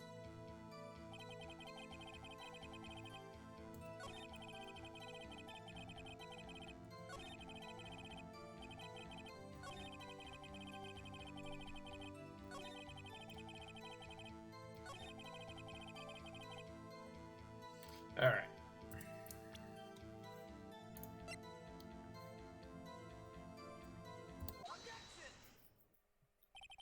Officer Marshall, I think I understand. I think I know why you care so much about the SL9 incident. Sounds like you've been sipping too much cactus juice, partner. I have the SL9 incident file here. The name Marshall is mentioned in here. In a list of murder victims. Neil Marshall, are you related to this man? Neil Marshall? Yeah, I'm sure you've heard the name. 2 years ago, he received the same lousy prosecutor award you got. What? A prosecutor? He must be talking about the King of Prosecutors award. Now I remember, Prosecutor Neil Marshall. He handled the SL9 case before I did. That's right. He was killed. And the case fell into your hands. But what's his relation to you? He was my brother. He was investigating the murders with Damon Gant, then Deputy Chief of Police. The group of detectives I was part of worked under them. We were desperate to prosecute the killer. Joe Dark. My brother before Darkin was killed. That was the first time Dark left behind any evidence. That was all we needed. He was arraigned and incarcerated. The case was finally closed. At least according to the public records. I thought he got the death sentence. What do you mean? My brother couldn't have been killed by Joe Dark. I knew my brother better than anyone. No one could have beaten him in a fight. And that's it? That's your reason for your insane actions? There's more to my brother's death than what the records say. No matter how much you try to hide it, you can't fool me.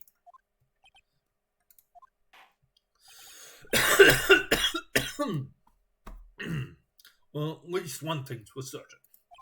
Now we know what happened at the police department on the day of the crime.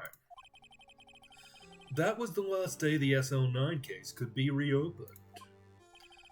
Not satisfied with its resolution, Officer Marshall planned to steal the evidence.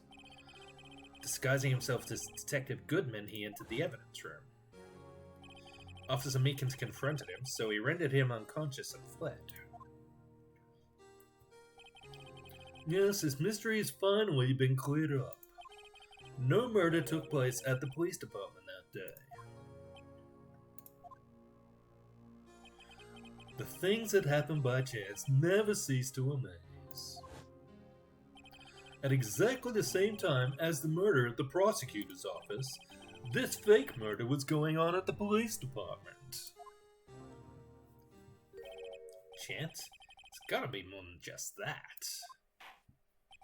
So if no one was murdered at the police department on the day of the crime, that means the murder in the prosecutor's office parking lot was the real one. Which in turn means only one person could have committed the crime. Chief Prosecutor Lana Skye. But wait, a verdict wasn't reached in yesterday's trial. Which is why we examined the incident at the police department today. But there's only one reason the defendant was not convicted yesterday. There yet remained the mystery of the simultaneous murder at the police department. Seems to me, this boy's got the draw on you, partner. All of the mysteries at the police department have been resolved, no doubt about it.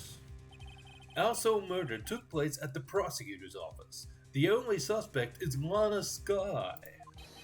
And the testimony of one Ms. Angel Star is completely inconsistent. Are you kidding me?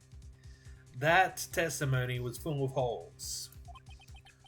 If you have a response, make it a single word on this. I mean, I think we all know what the response is. One word is going to be, don't we? I was going to say objection, but okay. I rest my case.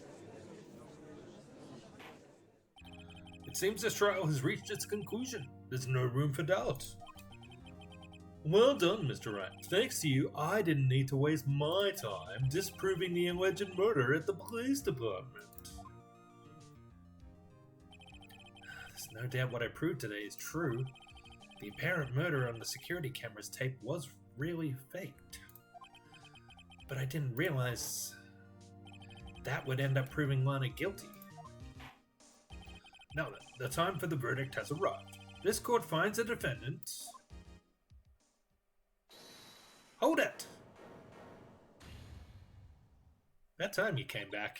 Your Honor, wait! Emma, the defense has an objection. A scientific objection. Right? What do you mean, right? Mr. Wright? Are you this girl's guardian? Your Honor? Oh, in a sense. Please, Your Honor, all I'm asking for is a minute of your time. Please hear me out. Mr. Edgeworth, please. I don't want to leave any loose ends. You want a minute? I'll give you 3. I was kind of in shock. I mean, finding out the SO9 incident referred to the Joe Dark killings? Now she mentions it, the names of both Sky sisters were in that file. But that's when I figured it out. I mean, what Officer Marshall was trying to do that day. So I knew his fingerprint had nothing to do with the crime. That left only one thing, the other handprint. You mean the traces of blood found on Detective Gumshoe's locker? But no fingerprints were found on it, right? No, but I figured if I examined it scientifically, I'd be sure to find a clue. So I ran over there and looked at it again. So did you find something? No. Huh? Sorry. I guess I'm not much of a scientific investigator after all.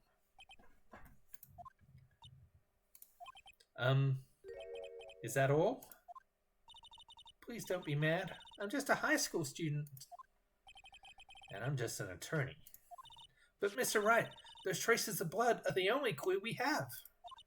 If we can't find something wrong with them, please, Mr. Wright, you're a professional. If anyone can save Lana, it's you. Me? Oh boy. Time's up. Now then, Mr. Wright. With regard to the incident at the police department, does any reasonable doubt remain? It appears the defense is troubled by the other blood mark. Looking at the floor plans, a handprint was discovered around here. Is there a problem with this? Mr. Wright, I'm sorry I can't be of more use, but still, if you can't find anything wrong with that blood mark, Lana will be... Please answer my question, Mr. Wright. We don't have all day.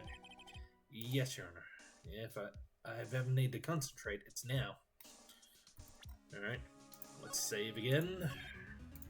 Because I've got no idea what's going... What the problem here is. What could be wrong with that handprint on Detective Gumshoe's locker? Could there be something I'm missing?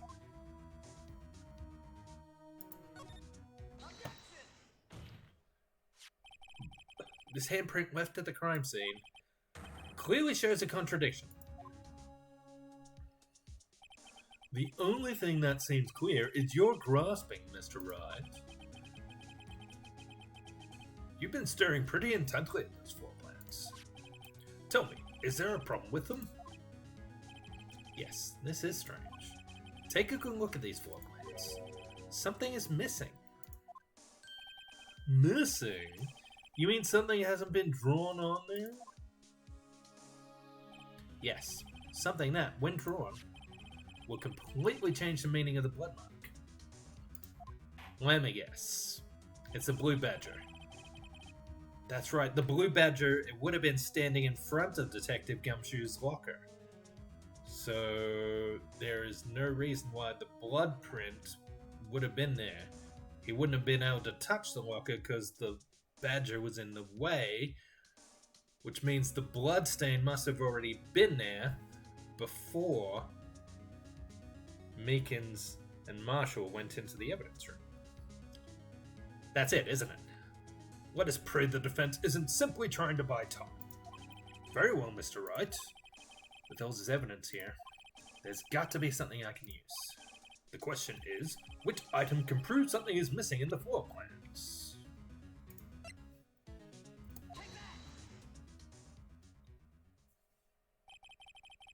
What about that piece of plywood? The Blue Badger, mascot of the police force, defender of truth, guardian of proof. Explain yourself, Mr. Wright. Please look at the floor plans of the crime scene. The Blue Badger is not here. So watch what happens when we put him in. This is where he was dancing at the time of the crime. Well? Whoa, what? Ugh. Ugh. That's right. So long as the Blue Badger is dancing here, it would be impossible to place a handprint at this spot on the locker. What?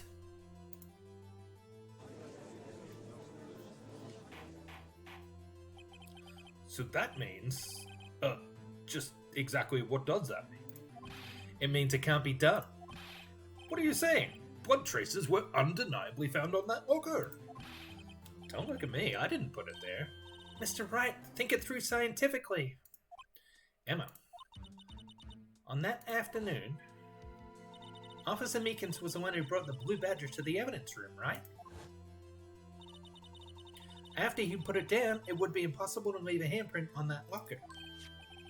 So that must mean this blood mark was left there before the Blue Badger was brought in. Just one moment. I will not allow such far-fetched balderdash in my courtroom. It may sound far-fetched, Your Honor, but it's the only possible explanation. Unless it was put there after the Badger was moved out of the room. But let's go with before. That is more interesting, I think. On February 21st, in the police department's evidence room, blood was spilled not once, but twice. But how? One time was captured on this tape, taken by the security camera. Officer Meekins cut his hand, from which a trivial amount of blood fell. The problem is, the other time.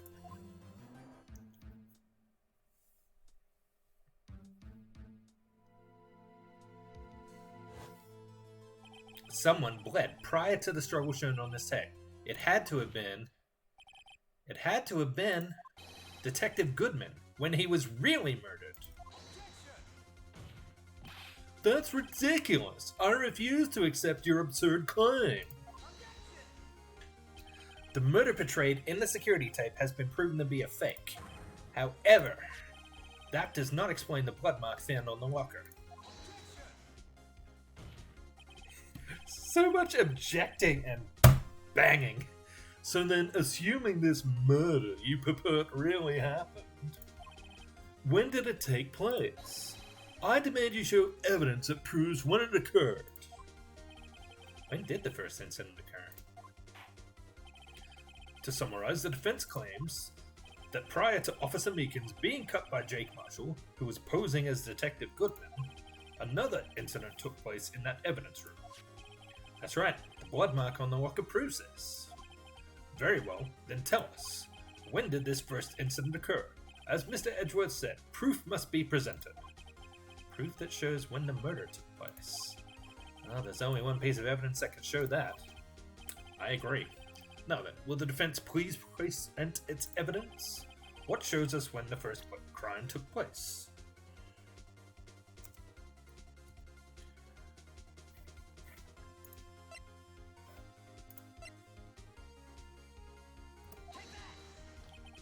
If the crime took place inside the evidence room, then the killer would have had to enter it. And in order to do so, an ID card would have been required. An ID card? Oh, the ID card record. Officer Meekins brought the Blue Badger panel into the evidence room. Let's see here, 4:50 p.m. If the crime took place before that time, then it would be 4:40 p.m.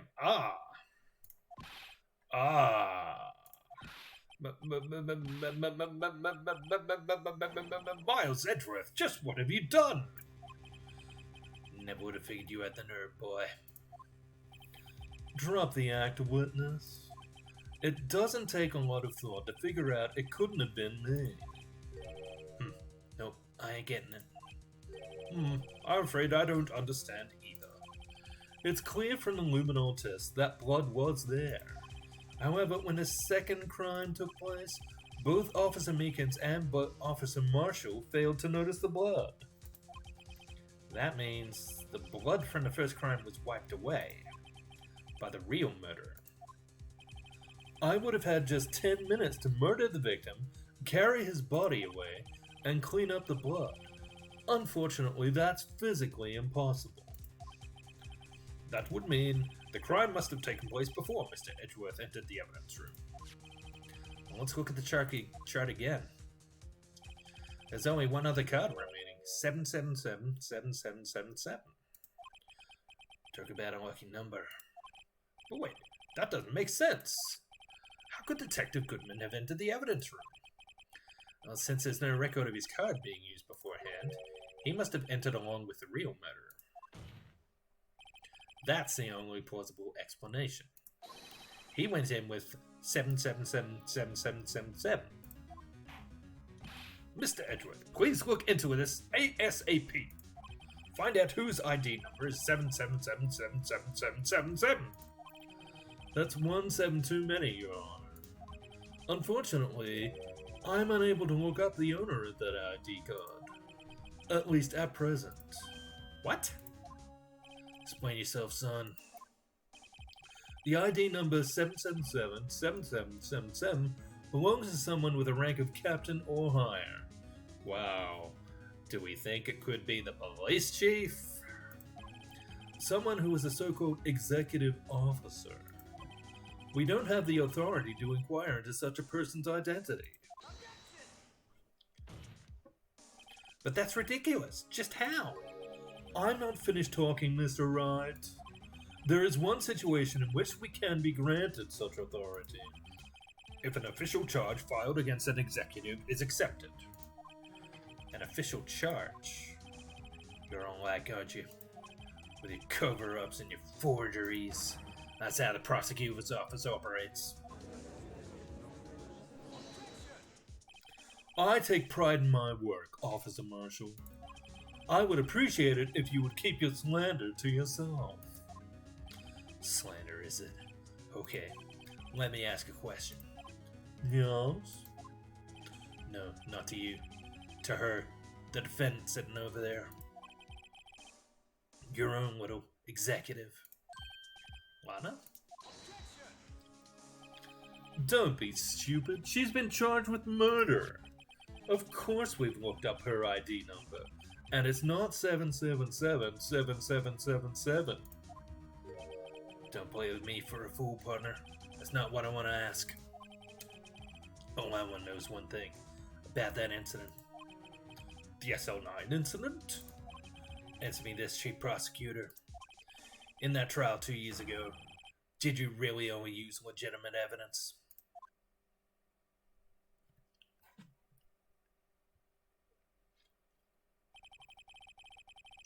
Do you need the witness to repeat his question, Chief Prosecutor?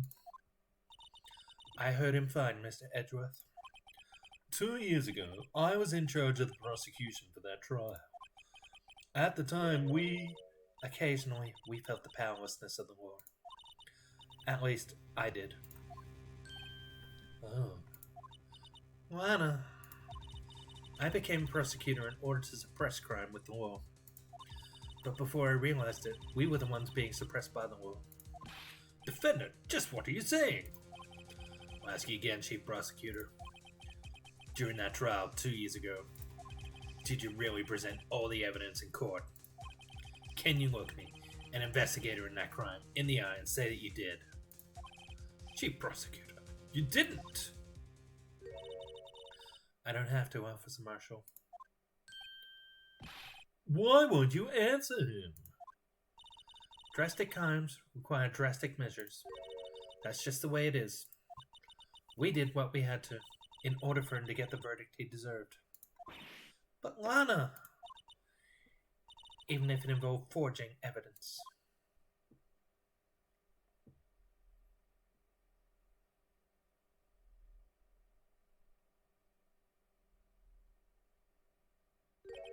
See, that's what I'm talking about. No. No! Order! Order! Order! Order! Lana's remarks caused such a stir, the chaos in the courtroom could not be quelled. The conclusion of the trial would have to wait until the following day. To be continued.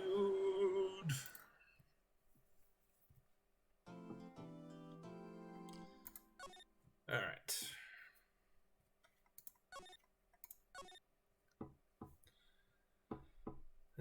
If you give me just a minute here, I'm going to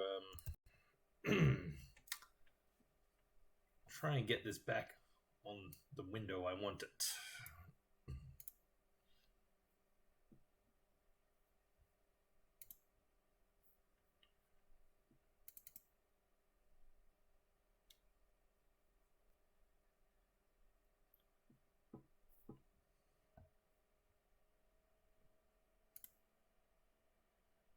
That's more like it.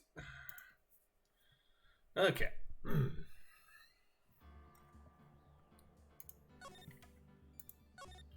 Alright. Looks like we're back to investigating.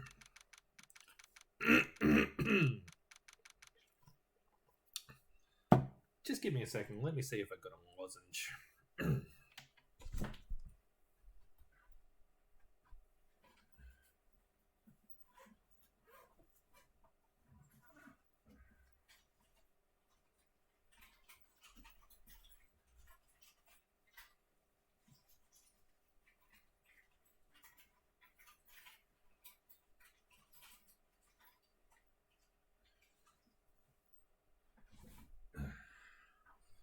Doesn't look like I do. Well, hopefully that's the last we're going to see of Officer Marshall. His voice does murder on my throat.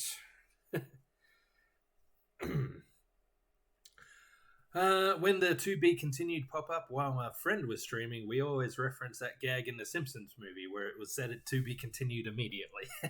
Well, I did that earlier, actually, right before the trial started. No, in the middle of the trial. I'm so sorry, Mr. Wright. I'm sorry for what my sister said. Drastic crimes are... Blech. I would. Very good. Drastic crimes require drastic measures. That's just the way it is. We did what we had to in order for him to get the verdict he deserved. Also, hello, bringer of death. How you doing tonight? I didn't know. I never knew that the SL9 incident was just another name for the Joe Dark killings. Sounds like everyone's heard about these killings but me. Lana wanted Dark convicted so badly. That's why she used me. That's why she used what happened to me. What do you mean, what happened to you? It's all there in the file. Joe Dark's last victim was Prosecutor Neil Marshall. When he murdered Officer Marshall's brother, he left behind an incriminating piece of evidence. But what did you have to do with those killings, Emma? On the night Prosecutor Neil Marshall was murdered, Joe Dark tried to kill me. What? He tried to kill you? Officer Marshall's brother, Neil, was only trying to save me. So that means you... Yes, I was a witness in the Joe Dark trial. I didn't see that one coming.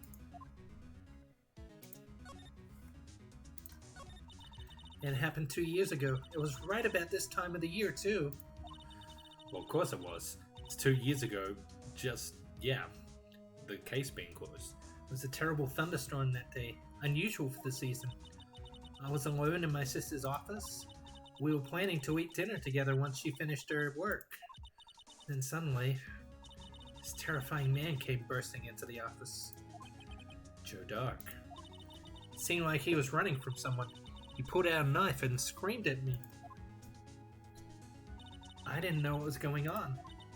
Just then Prosecutor Marshall showed up. Jake Marshall's brother. Joe Dark tried to take me hostage, but before he could, Mr. Marshall tackled him. Then, what happened? I'll never forget it. Lightning struck, and the lights went out. Suddenly, a bolt of lightning flashed outside the window, lighting up the office for an instant. When I saw them burned a permanent picture in my mind, I can still see it now. Permanent picture? What did you see in the instant that crime occurred?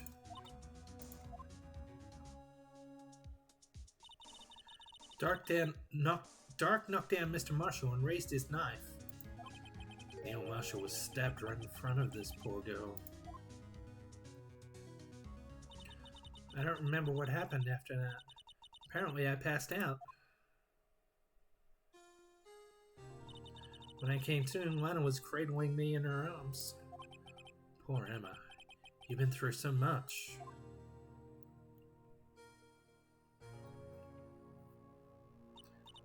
I couldn't bring myself to testify about that incident.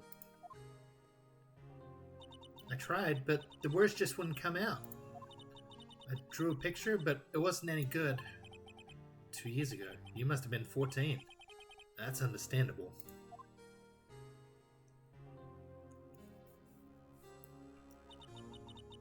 Once it was all over, I made up my mind. I decided that when I grew up, I'd become a scientific investigator. I want to be able to fight crime with my testimonies, and find the evidence to make an airtight case. That way Lana would never have to forge any. I see. I think I'm finally starting to understand what makes Emma tick. But there's still something that bothers me about that crime. I don't remember the moment when Dark stabbed Mr. Marshall. So you weren't able to testify about that? No, I was only asked about when I was attacked. And that must be why she made up the crime. Made it up? You mean provided bogus evidence? The prosecutor's office wanted that guilty verdict so badly. Lana forged the evidence, and Mr. Edgeworth used it. Edgeworth? Yes, but I'm sure he didn't know anything about it. He couldn't have known he was being given false evidence. Even so, that's when it all started. Rumors about Mr. Edgeworth, I mean. It's all my fault. If I could have just testified properly, none of this would have happened. So it's true. Even though he may not have known it, Edgeworth really was involved in falsifying evidence. After that case ended, Lana was never the same. She became cold like she is today.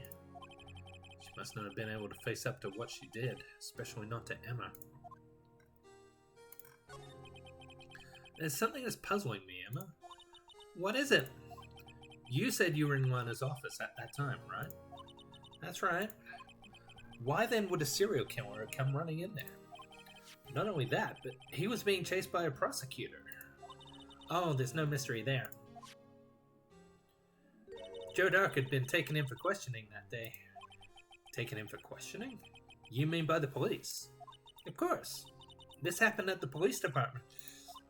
He tried to run away halfway through the interview and fled into my sister's office. But why did he run all the way over to your sister's office? Oh, because the detective's office and the questioning room are right across from the elevator. Across from the elevator?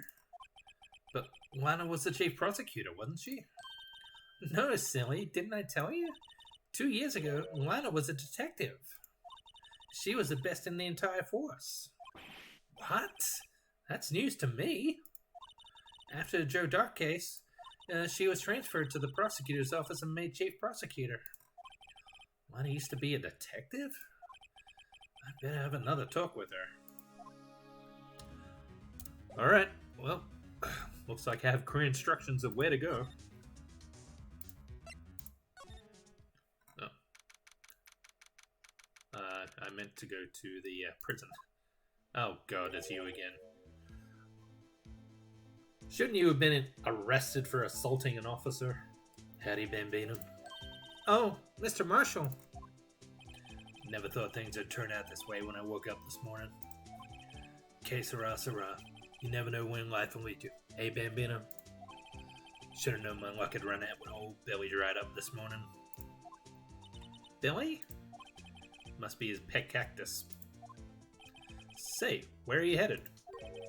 Just over to the prosecutor's office for a little interrogation.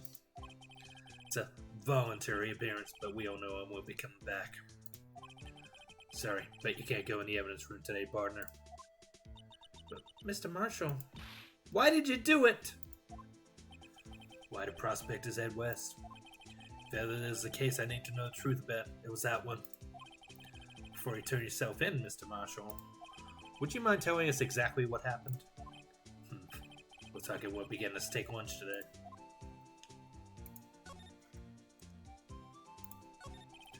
Something was fishy about that trial from the beginning.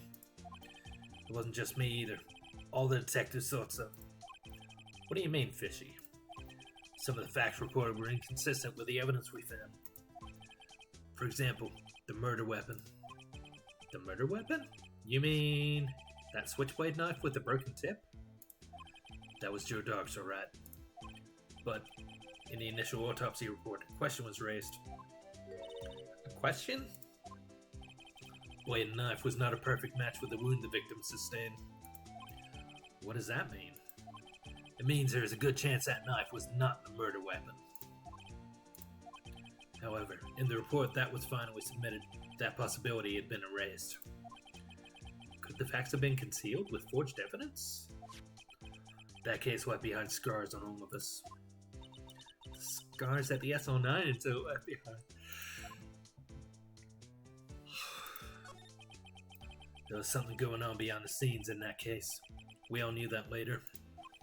Every detective involved in that investigation, save one, was taken care of. The star was fired. I was demoted and boxed away in a tiny room. What about Detective Goodman? If they did something to him too, the commissioners would get suspicious. No, they were careful enough not to be too obvious. They? Who are you talking about? Don't get upset, Bambino. I mean Damon Gant and Lana Skye. The investigation lead, Damon Gant, and his second in command, Lana Skye. There wasn't a person on the force who hadn't heard of that duo. That case was the biggest step in both their careers. After the case ended, Lana transferred to the prosecutor. After the case ended, Lana transferred to the prosecutor's office, right? Yeah, Damon Gant, the new chief of police, arranged for that to happen. She's never been the same since she left. Everyone who knew her said so.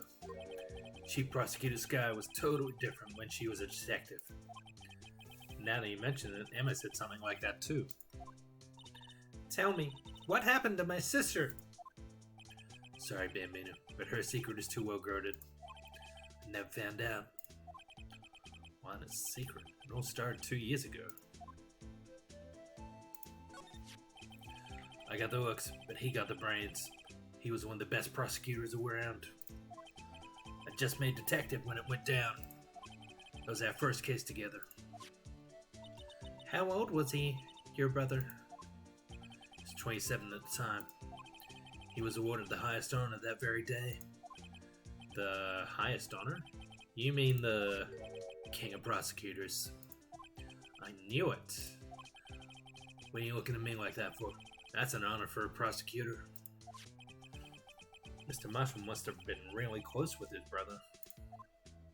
The day the SL9 incident took place, that wasn't the same day as... That's right. It was the day of the evidence transfer. Interesting. It was drizzling that morning. By nightfall, there was thunder. Can't believe 2 years have gone by already. Tried to seal the evidence so the case wouldn't die. Apparently someone tried to stop you. Detective Goodman was murdered, and the evidence locker was empty. So there you have it. That's my story. Did you enjoy it, partner? It was certainly enlightening. It's one thing for sure I found out in court today. That boy Edgeworth isn't my enemy. He was the one who used falsified evidence to get a guilty verdict. But someone else was the one who gave him that evidence and planned everything. That someone is Damon Gant. That's the conclusion I've come to as well. Don't believe me? Well, I don't blame you. I won't even be a patrolman after today. Too bad I won't be around to work with you when you become a real scientific investigator. Adios, Bambino.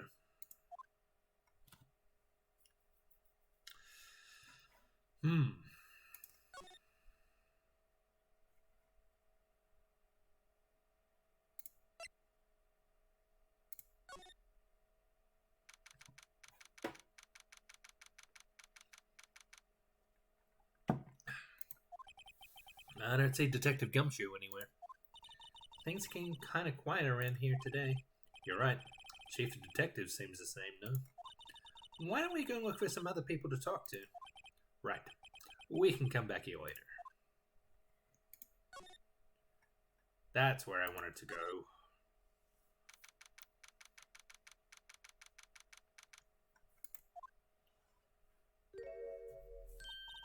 Lana.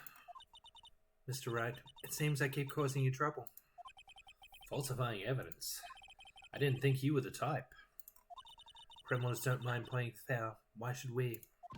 But Lana, if you're wrong, an innocent person might be found guilty. Believe me, I understand the risks. Lana, Emma told me about you. Oh? About how you were a detective 2 years ago. And how the SL9 incident was a reason for your transfer to the prosecutor's office. That's right. Could you fill me in on the details, especially about that unusual change of jobs? I suppose you have a right to know, Mr. Wright. Yes, I have a Phoenix right to know.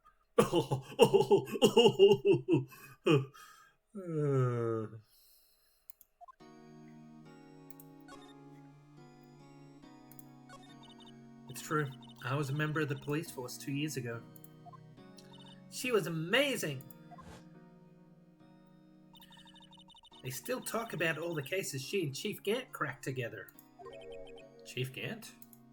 He was the deputy chief of police back then, but he still worked at crime scenes. Damon Gant, he was everything I aspired to be. They were the best team ever! They solved crimes before the reports could even be filed.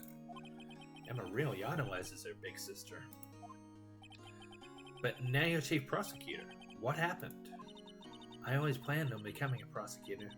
The reason I became a detective was to gain experience investigating crime scenes, so you could use that experience in court, right? Gant's help in the SL9 case was crucial to its resolution. After that, he became chief of police and arranged my transfer to the prosecutor's office.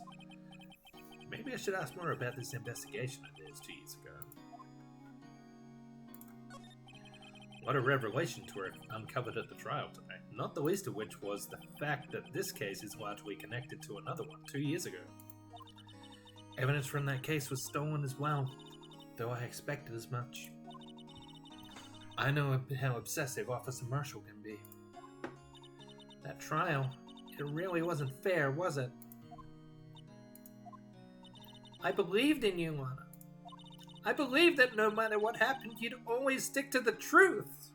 It couldn't be helped, Emma. At that trial 2 years ago, I sold my soul. Well, all drama aside, the fact of the matter is at 5:15 there was no murder at the police department. Tell me it's not true, Lana. What the witness, Ms. Starr, said. About you stabbing Mr. Goodman with a knife. Lana, I don't understand. Why won't you tell us? Emma, this doesn't involve just me. I don't think I've ever seen Lana look so fazed before. So, what, is she trying to protect Chief Gant? What's going on here? 2 years ago, I was second in command of the detectives investigating Dark. Second in command? That means the investigation lead was Damon Gant, right? Yes. Deputy Chief Gant and I shared the same office and the same investigations. They even had the same office. We led a team of the best detectives on the force.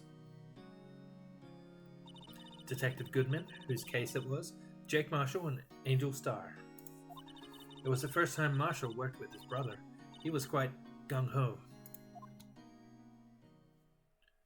Without a doubt, Joe Dark was the serial killer. We asked him to come in for questioning.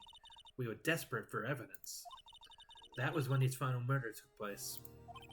When he tried to murder Emma. Prosecutor Marshall was trying to save me from Dark. You see, the first person who happened upon the scene of the crime was me. Now you tell us. Damon Gant and Neil Marshall were the ones questioning Dark that day. The investigation was in its final stages, and Dark must have suddenly panicked. So he waited until Gant and Marshall let their guards down, then fled the room. Why was that room not locked? From there, he ran straight to the office shared by Deputy Chief Gant and myself. That's where he found me. So you were the first person to run to the scene, Lana? It appears so. I was filing some papers while Gant and Marshall were questioning Dark. When I returned to my office, I saw 3 bodies on the floor and smelled blood. 3 bodies? Prosecutor Marshall, the victim, Emma, who had passed out, and the suspect, Joe Dark. During the struggle, it seems Mr. Marshall struck a final blow before he died. Joe Dark had incurred a minor concussion and lay unconscious. What did you do? To be honest, I panicked. I picked up Erin, carried her out of the room, and just held her. Can't blame her, after all, her sister must have just gone through. After that, I placed Dark under immediate arrest. Let me get this straight. You were all involved in the SL9 incident. That's right. Quite a coincidence, I don't buy it. What are you saying? There's no way everyone involved in this trial was also involved in that incident just by chance. But that case was solved 2 years ago. At least one person went to extremes because they didn't believe it was truly solved. Officer Marshall, yes, his actions came as a surprise to me as well. Ever since his brother died, he's changed completely. I guess he wasn't convinced with the ruling against Joe Dark. Life doesn't end with the closing of the case. Everyone has to live the rest of their lives with their memories. That case just might not be over yet. Emma was assaulted by Dark at the police department, right? Yes, in the office that Damon and Gant and I shared. The office that Mr. Gant now occupies by himself, the Chief's office. Maybe we should have a look at the Chief's office, the site of the final SL9 murder. Sounds like a plan to me.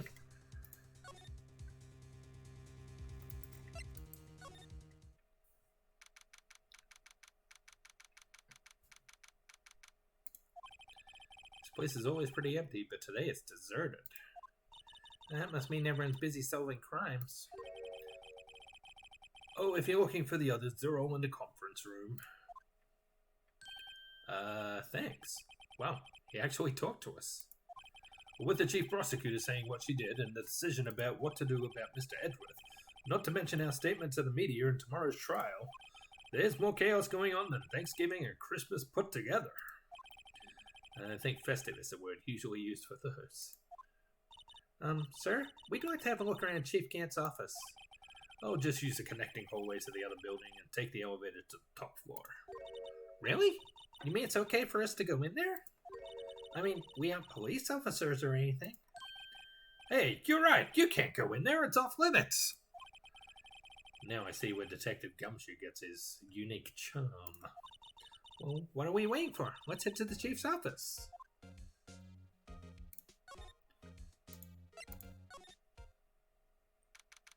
Oh god. He has an organ? How dramatic. Whoa, where am I? In the chief's office, silly. At least that's what it said on the door. Check out that pipe organ. That's real, isn't it? Hey, I used to take organ lessons in kindergarten. They used to call me Little Miss Bach. I thought I was a genius until they tried teaching me notes.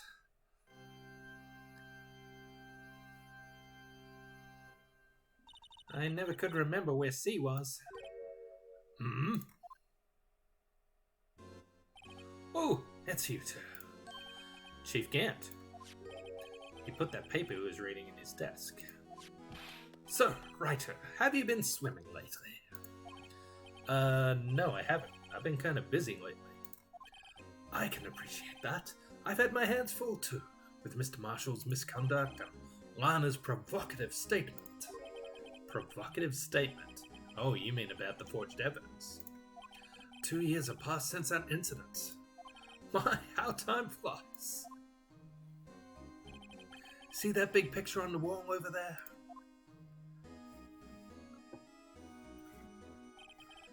That's a picture of Lana, Neil, and me. So this is Mr. Marshall's brother, Prosecutor Neil Marshall. We took it to commemorate our work together. Doesn't look like the King of Prosecutors Award has been damaged yet. Right? Something's not right with this picture. I can't quite seem to put my finger on it though. Get team picture added to the court record. Photo at the award ceremony of Gant, Leanne, Lana, Neil.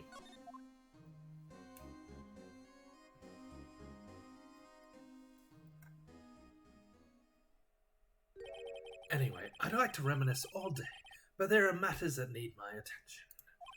I'm going to lock up here, so let's go out together. Oh, but this office, it was a crime scene 2 years ago, wasn't it? Well, that case has long since been over. There's no need to investigate it anymore. All the same, we'd still like to have a look around. Perhaps you didn't hear me. I said there's no need to investigate it anymore. Huh. Now, hurry up and get out. I have a meeting to attend. Looks like we aren't welcome. Seems that case isn't over with yet, after all. What do you mean? Chief can't deny our request to search the crime scene. That means there must be a reason he doesn't want us walking around in there. You mean like a clue?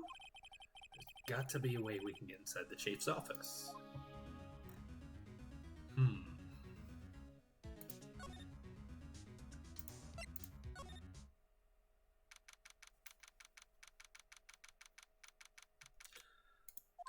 Hey, pal.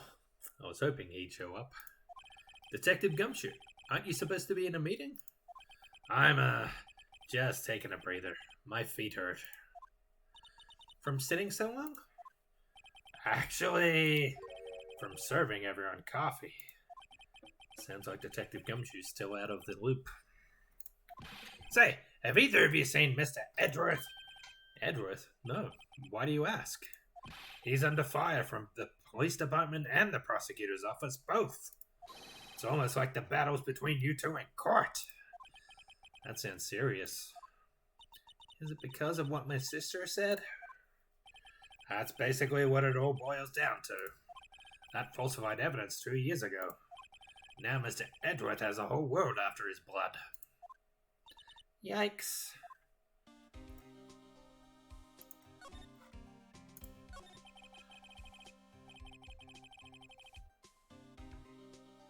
Yeah, but can he prove that? But why would Edgeworth be blamed? It's not like he knew the evidence was forged. Lana Sky's the guilty party here, isn't she? Regardless, a prosecutor is responsible for the evidence they present in court. Not only that, but as you know, there have been a lot of rumors going around about Mr. Edgeworth. His amazing talent as prosecutors kept him safe for those who don't like him. But now with this, are there really so many people who hate him? In our world, only those with talent to rise to the top. Mr. Edgeworth not only has that, but he's young. There's no better recipe I know of for making enemies. Hey Dick, keep up the good work. Yes, sir. Let's go out for lunch again sometime. My treat. Yes, sir. You gotta take me back to that joint sometime. Okay, Dick? Yes, sir. Seems you don't have any problems with enemies. Yeah, well, I'm careful not to stick out. Anyway, I'm a bit worried about it. Under all this pressure, I'm afraid Mr. Edgeworth just might crack. Actually, I took a look at the file earlier while the coffee was brewing. He seems genuinely concerned for Mr. Edgeworth. Well, did you find out anything? The only evidence Dark left behind was during his final attack. His final attack? You mean when he killed Prosecutor Marshall, who was trying to protect some girl? Me. Seems Detective Gumshoe never realized Emma was the girl. That's when he left the most incriminating evidence of all. Well, what was it? Himself. Oh, let's see. I think it had something to do with a murder weapon. Oh, I forget. Look, it's all written somewhere in here, okay? His powers of recollection never fail to impress. Maybe we should show him the murder weapon. It might jog his memory.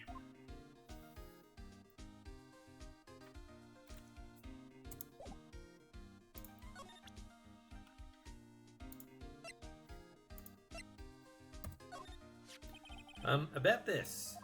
Hey, is that... has a tag attached to it with the label SO9 incident on it. I believe this would be the broken murder weapon you were speaking of. What are you doing with that? Ever since that case was closed, that knife's been locked away in a locker. On the day Detective Goodman was murdered, this suddenly disappeared from the locker. And it was found in Mr. Edgeworth's car muffler. That's it! Now I remember what that incriminating piece of evidence was. When you showed me that knife, it all came back to me. Well, what is it, Detective? Quick, before you forget again.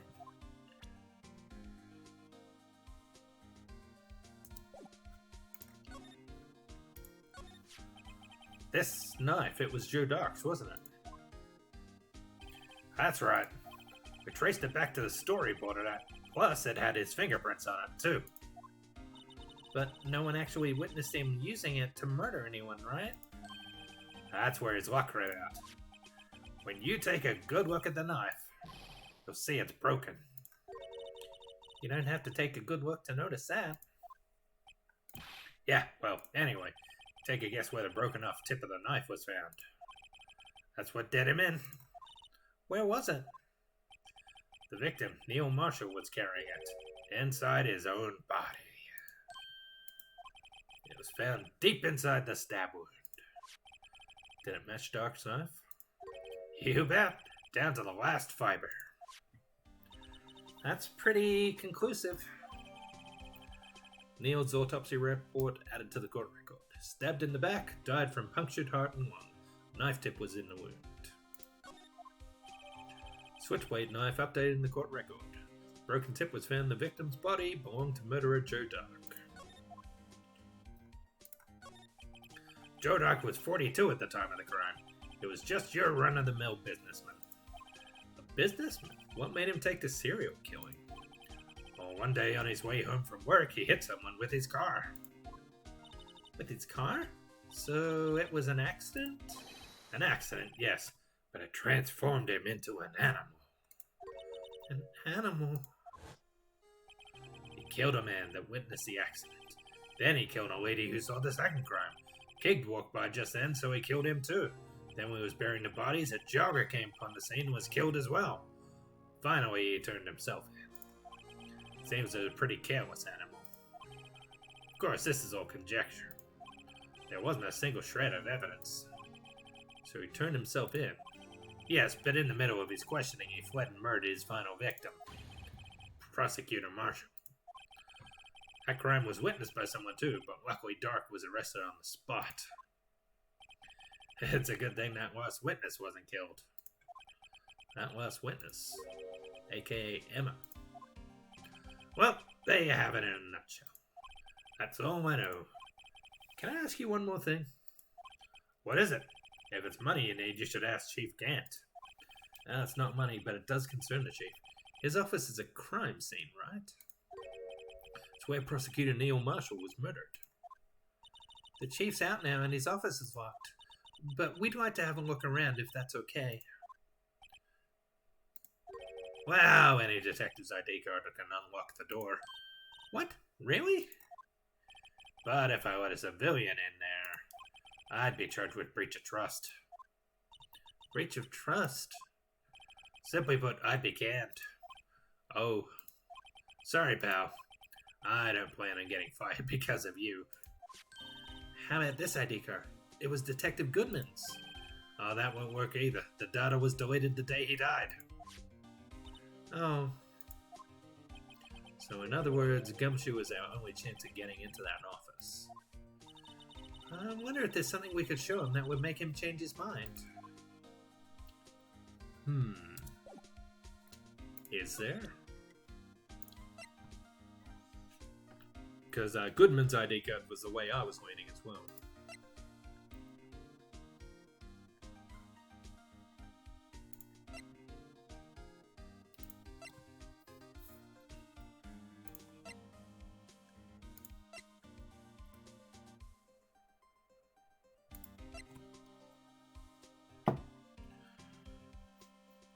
Man, we got so much stuff here. Would have been good if we could clean out our stuff when it was no longer relevant to the case.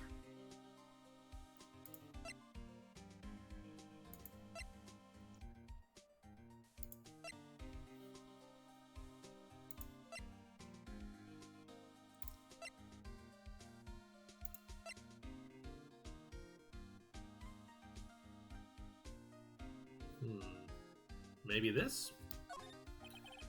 Let me share a little advice with you as a detective. If you don't have a clue, keep your trap shut. I'll keep that in mind. Sheesh.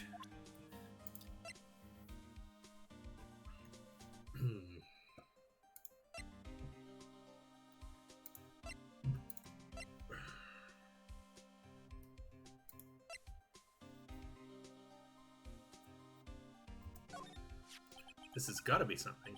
About that jar. I think I've seen it before somewhere. Somewhere? Or maybe it's one of those memories people have from previous lives.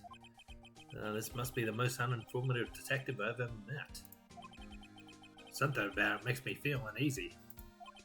Yeah, it's like I'm in the chief's office and he's yelling at me. Chief Gant. Where could I have seen that before? Interesting.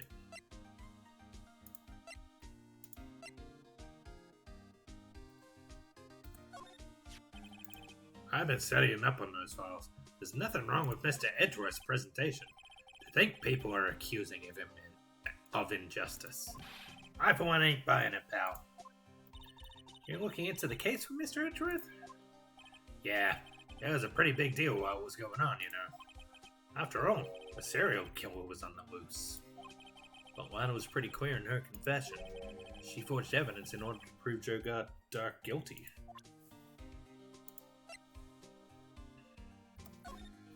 No.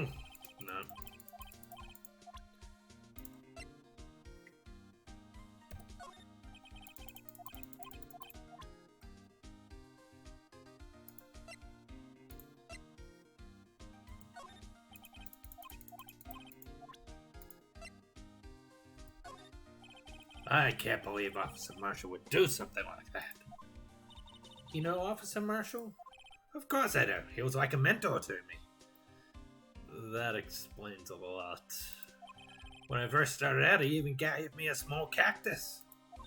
Really? He said, Dick, she'll listen to all your troubles. Note to self, Detective Gumshoe talks to a cactus. Hard to believe he's just a patrolman now. Someone ought to trade places with him. What? Why are you looking at me like that?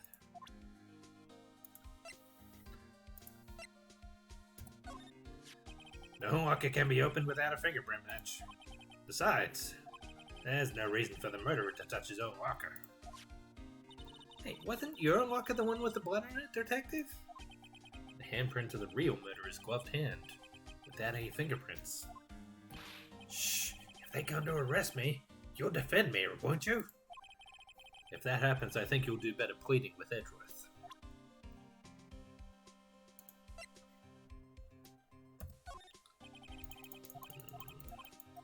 Maybe I don't have what I'm supposed to be showing him yet.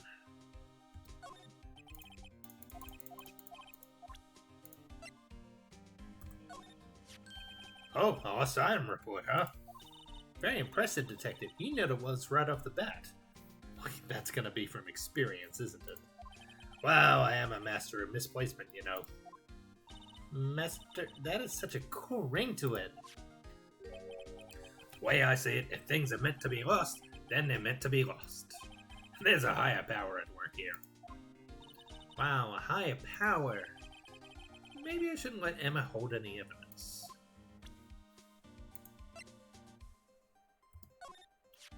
Hey, that powder's used for detecting fingerprints. Yeah, Mr. Edgeworth gave it to us. He did what? All I have is some flour. Are you okay, Detective? Quick, run! Achoo!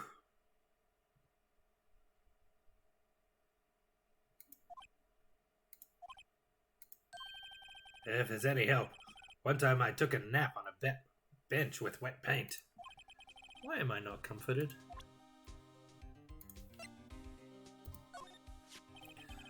That's the ID card record, isn't it? Yes, there's only one number left to investigate. At 4:20 p.m., the victim, Detective Goodman, must have entered the evidence room along with someone else. Someone with an executive officer number. 777-77777. That's 17 too many, Detective. An executive officer. I just might have a hunch.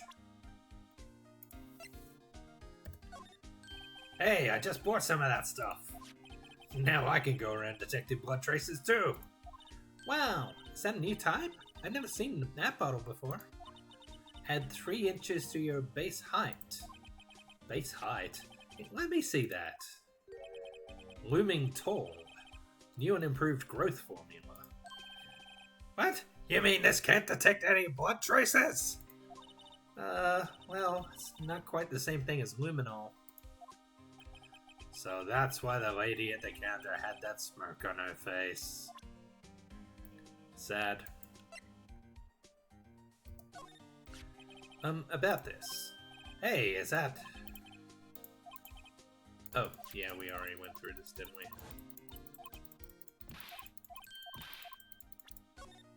Whoops.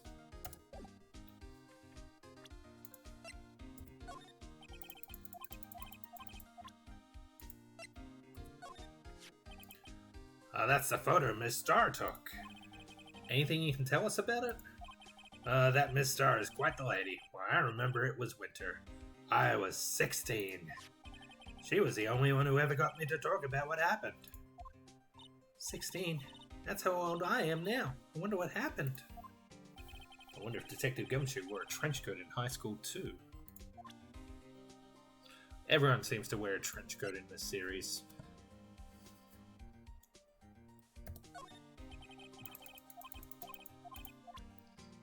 Yeah, I'm thinking I probably don't have whatever I need to show him yet. But might as well be thorough.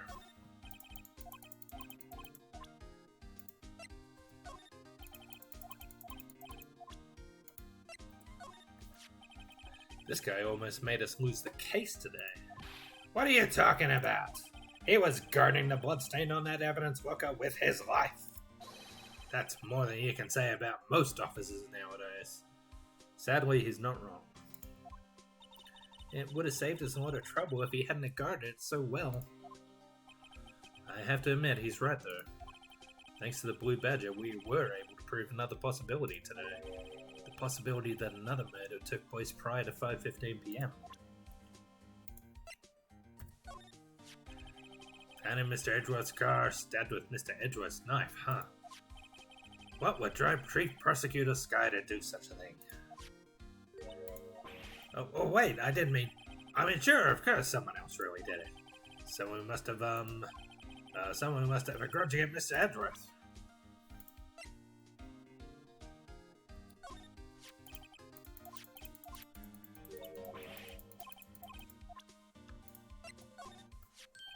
Hey, that's it! That's the King of Prosecutors Award that Mr. Edgeworth got the other day. Were you at the award ceremony, Detective Gumshoe?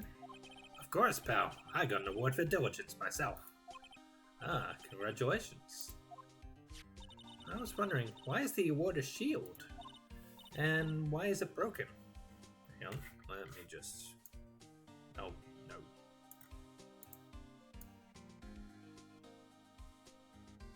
Oh, maybe it is still broken in that photo from 2 years ago.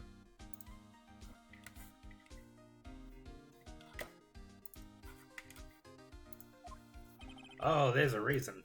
I'll tell you what it is later. Apparently he's forgotten. This ID card belongs to the victim, Detective Bruce Goodman. You can do just about anything these days with a card and a secret number. Scary. It's only scary because you keep dropping your card, Detective Gumshoe. I forget my secret number a lot too. I'm scared of myself. But I'm me after all. And what could be wrong with that? I think I'll stay out of this conversation. But good on you, Detective. Self-actualization is important. Detective, here's my attorney's badge. You show this to me every time we meet, pal. Real men show their police badge. Enough said. I wish I had a badge. Even a decab would be nice. Alright. We're gonna have to find another way to convince him, I think.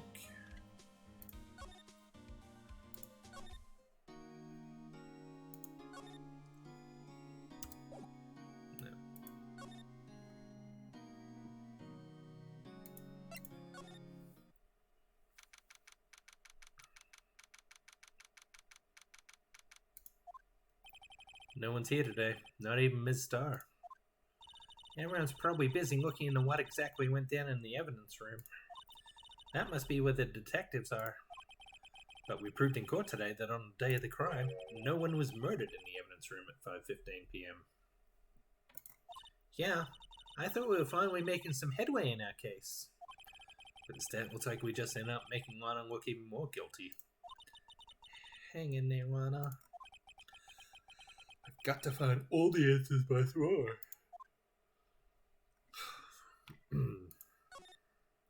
No.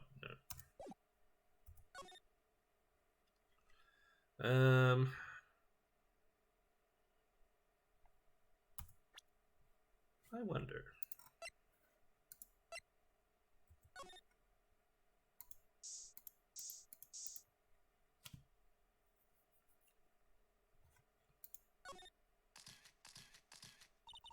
This blood, it's my sister's, right? It appears so. Lana's right hand was bandaged when I saw her in jail. She must have cut herself at the time of the crime. Poor sis.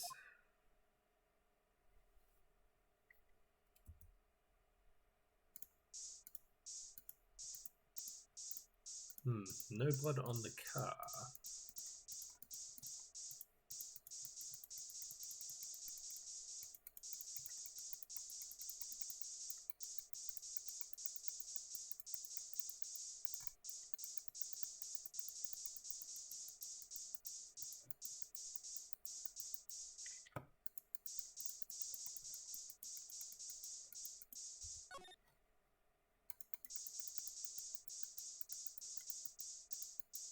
Aha, some on the phone as well.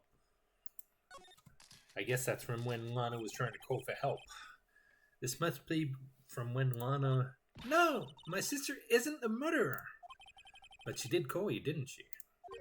At the time of the crime? And her right hand is bandaged. Hey, just whose side are you on? This has nothing to do with taking sides. So this means that Lana's hand has blood on it. This just keeps getting worse.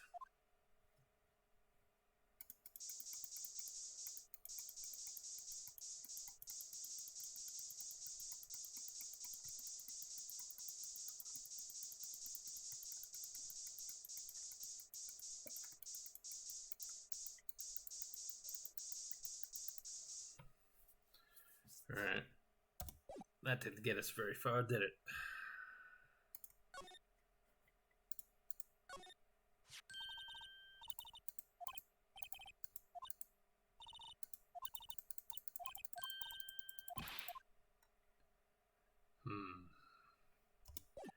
Is there any sorry? Maybe our bestest buddy in the whole wide world can help us out. I wonder if Edgeworth is back yet. There he is! Looks like he's writing something. What are you doing here? He sure was quick to throw that paper on the floor. Tough day in court, huh? I've had to live the past 2 years with rumors flying around. What's another allegation to me? Cheer up, Mr. Edgeworth. I'm rooting for you. That's Edgeworth for you. Always trying to hide his real feelings. So what do you want? Unlike some people, I don't have all day. There's no excuse for what I've done. 2 years ago, I used false evidence to obtain a guilty verdict. That's what it all breaks down to, and nothing I do can erase that fact. But you didn't know, did you? I mean, that the evidence was falsified. The police department and the prosecutor's office share a bond of trust. If that bond is broken, we stand to lose everything.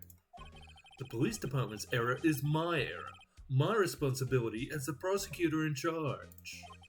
That fact remains the same, no matter what excuses I might have. Mr. Edgeworth, I take pride in my work. So tell me why. Why has it all come to this? Even Edgeworth can't keep this kind of immersion bottled up. Are you up for the trial tomorrow? First last year's trial, and now this one. It seems all you do is worry about me. To be honest, you're getting on my nerves. But Mr. Edgeworth, you can't just walk out on the trial. Tomorrow is the last day. It's too late to change prosecutors. I'll bet that's what my superiors are banking on. I never thought that case would come back to haunt me like this. What do you mean? The list of evidence. It seems too short. Most lists run twice as long. It's only half as long as most lists. That is odd. After Neil Marshall was murdered, I became prosecutor for that case. I may not have been part of the investigation, but I knew what I had to do. Use the evidence I was given to prove the suspect guilty. That was really the only thing about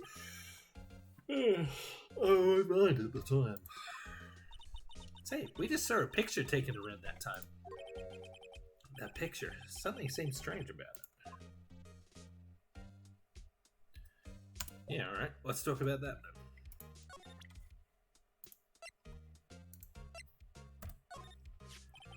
This picture was hanging on the wall in Chief Gant's office. Prosecutor Neil Marshall, he had just started making a name. Prosecutor Neil Marshall, he had just started making a name for himself. Looks like this was taken when he received the King of Prosecutors trophy. Speaking of that, there's something that bothers me. Yes? The trophy Mr. Marshall was holding. It's a little different than yours. Yes, you're right. Ah, I remember now. Remember what? That was what the official prosecutor's trophy looked like until 2 years ago.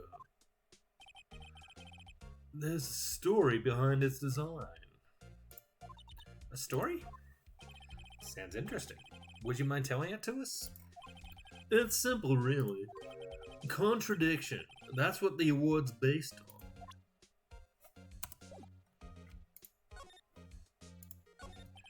This award originates from an ancient Chinese tale. In Chinese, the word contradiction is written with 2 characters. The first means halberd, and the second means shield. Have you heard this story? Me? Oh, sure. Everyone knows that. Why don't you tell it, though, for Emma's sake? Very well.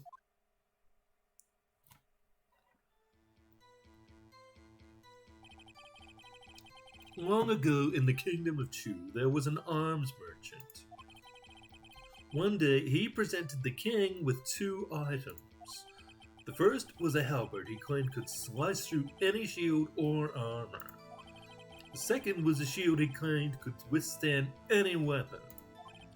Wait a minute. Those claims contradict each other. Very perceptive. But then again, you've heard this story before, right? Anyway, as you mentioned, the very descriptions of these items discredit them both.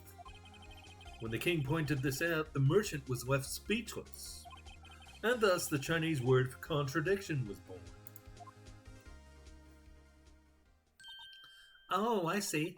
So the chipped shield and broken knife symbolize... Precisely so. They symbolize the merchant's items. The ancient tale ends with a merchant at a loss for words, but it's in our nature to pursue matters to their conclusion, even if it results in something as ugly as this. Wow, thanks, Mr. Edgeworth. I learned something new today. That's funny. If that's so, then why were you only given a shield? Hey, yeah, that's right. The knife's missing from it. You'll have to ask Chief Gant. 2 years ago, he had the halberd part of the award abolished. Chief Gant. King of Prosecutors Trophy update in the court record. 2 years ago, the halberd was removed against behest, giving its current form. Interesting. Could it be that was the real murder weapon? Could you tell us again about what happened that day? The day Detective Goodman was murdered. You were participating in the ceremony over at the station, right? I've never cared for ceremonies, but I had to attend that one. Because you were awarded this? Those receiving awards can't exactly skip out of the ceremony. I finished up at the office in the morning, then drove over to the police department. You finished up at the office? Yes, just odds and ends, clerical stuff. I didn't plan on returning to the office that day. That is until I was asked to take something back. Take something back? This. Oh yeah, Chief Gant asked you to hold on to that, didn't he? Yes, it was a piece of evidence in a case that was closed half a year ago. He asked me to bring it back to the prosecutor's office. That's a story we heard yesterday. So you came back here to the prosecutor's office because the chief asked you to? That's right. Interesting.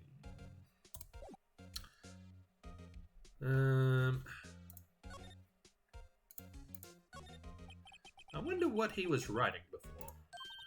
Come on, Mr. Wright. Let's take a look. Are you crazy? Edgeworth is sitting right there. Just distract him. I'll check it out.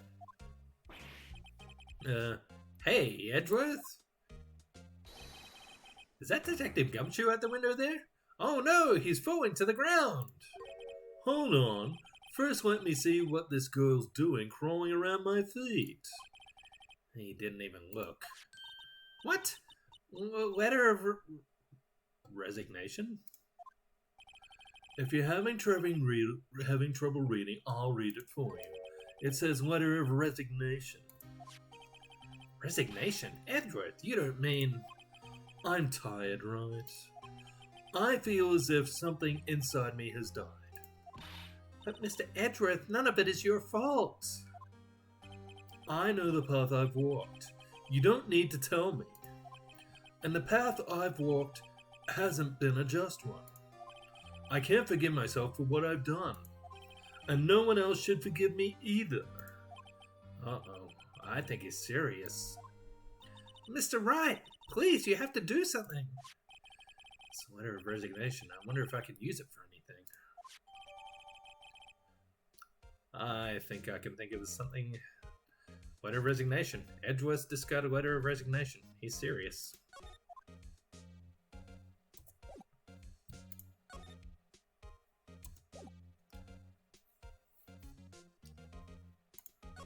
I'll catch you later, best buddy.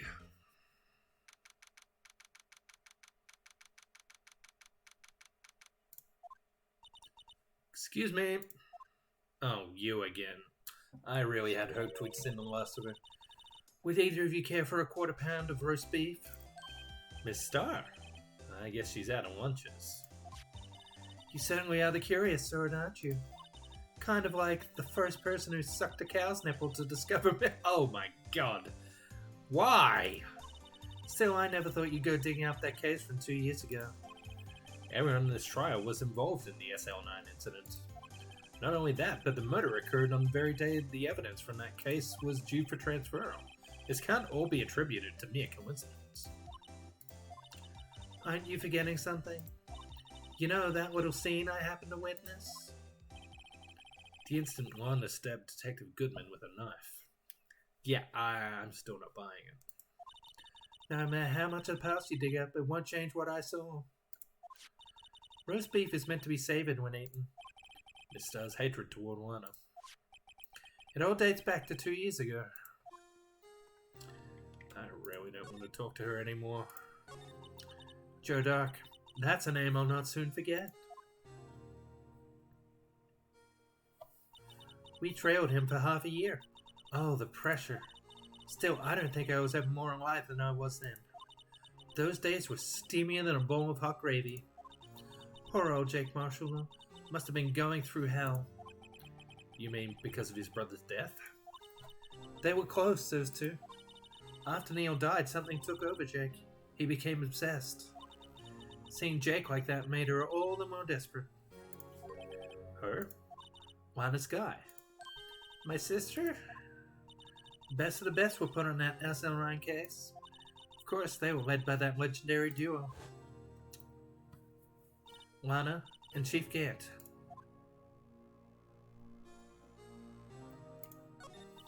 Damon Gant and Lana Sky. Gant led the investigation with Lana second in command. They were the best. They solved all kinds of cases together, didn't they? Damon Gant's magnetism in particular was almost unreal. It's magnetism. By that I mean his ability to attract evidence.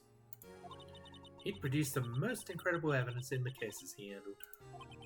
Incredible evidence? You mean... Oh yes, there were rumors about him even back then. No one dared confront him though. I take it she's talking about forged evidence. Back then everyone looked up to Lana. All the detectives wanted to be like her. Really? Oh yes, myself included. I was a fool, really. She hated anything crooked, and always watched out for the other detectives. That's why she was so concerned for Jake. Mr. Marshall. When Jake's brother was murdered, she felt as if she had lost her own brother. If it wasn't for her, I don't think Jake would have ever recovered from a shock. That's what makes it all the more infuriating. Miss Starr. That's why I'll never be able to forgive her. Why'd she have to turn so cold after that?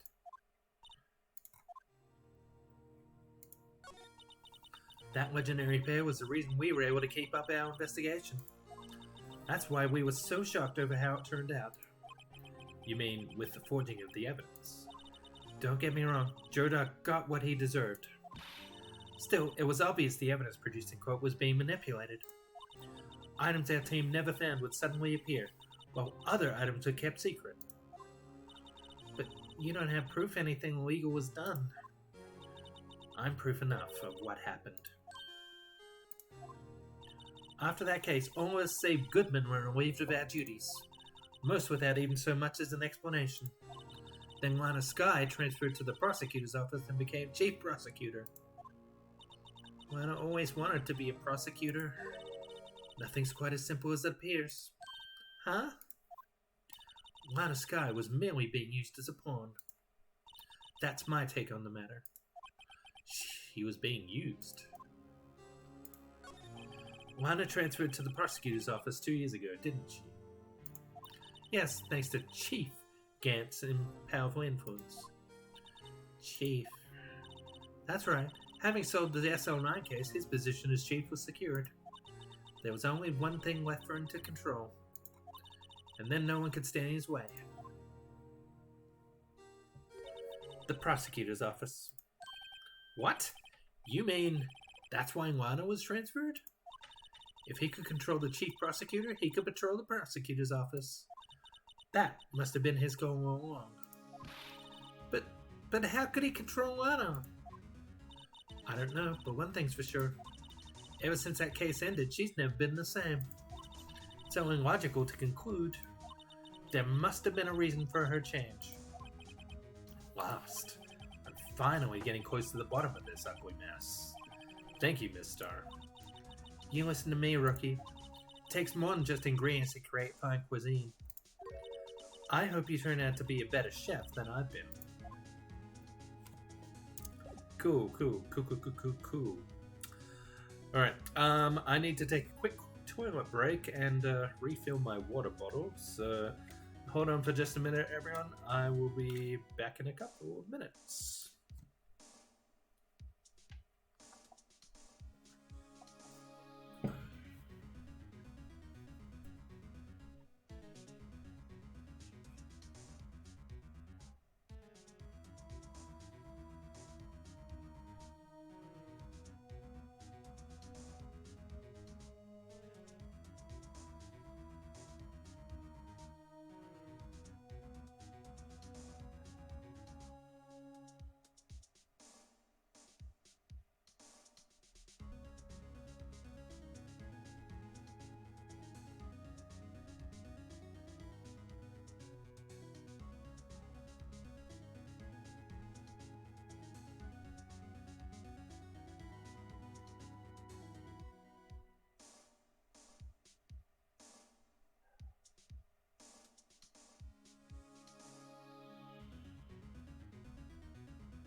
Alright, let's heckin' go!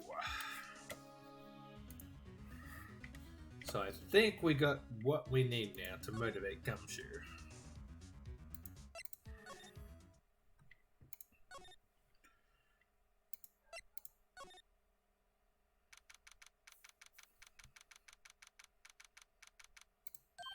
Oh, you're back.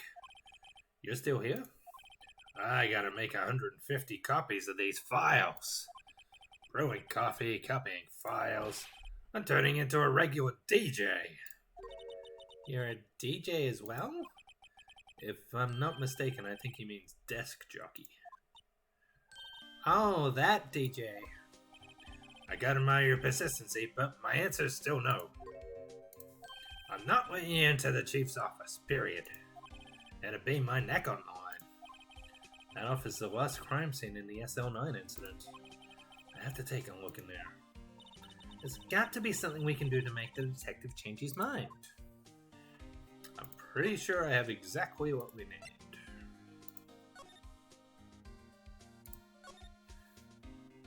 Due to recent events, I hereby announce my resignation as public prosecutor. You really wrote a resignation letter. Wow, even when resigning, Mr. Edgeworth is cool and concise. Still, it wasn't his fault. Someone has to be held responsible. That's how it is in the grown-up world. Yeah, but that responsibility means nothing if he just quits. Well, not everyone sees it that way. To truly take responsibility, you should have to work the rest of your life for no pay. That's one tough grown-up world out there.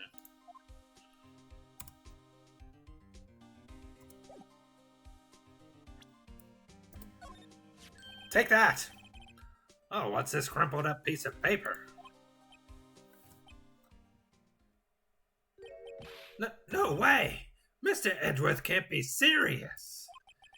Is he ever not serious?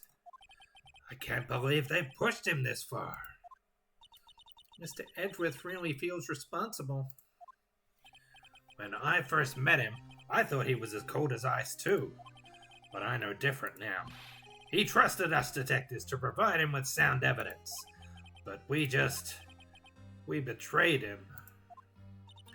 Detective? That's it. I made up my mind.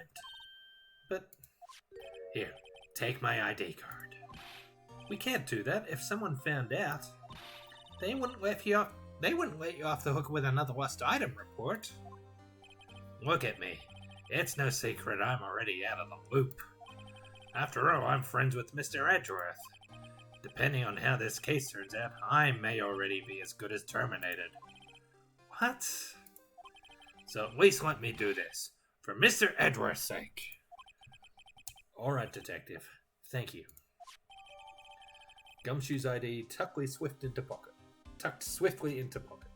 A police department ID card allows access to areas of the PD open to detectives.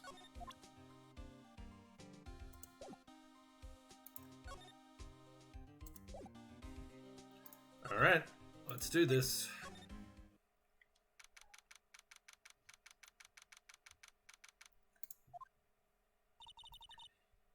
Here goes, Mr. Wright.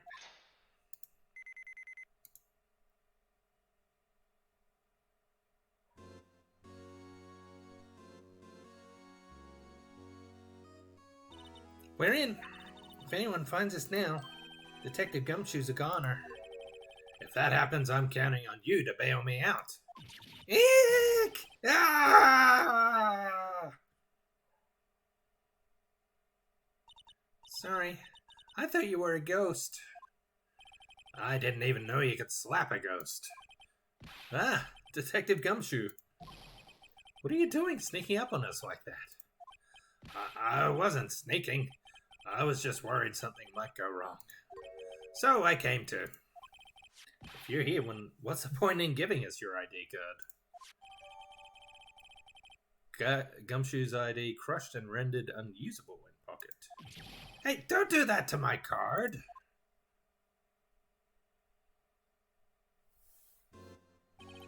How'd we ever get a chance to come in here? So I figured I'd have a look around myself. Besides, we're all in this together now. You really do want to get by, don't you? Not if we're lucky. Now come on, let's see what we can find out. I got a bad feeling about this.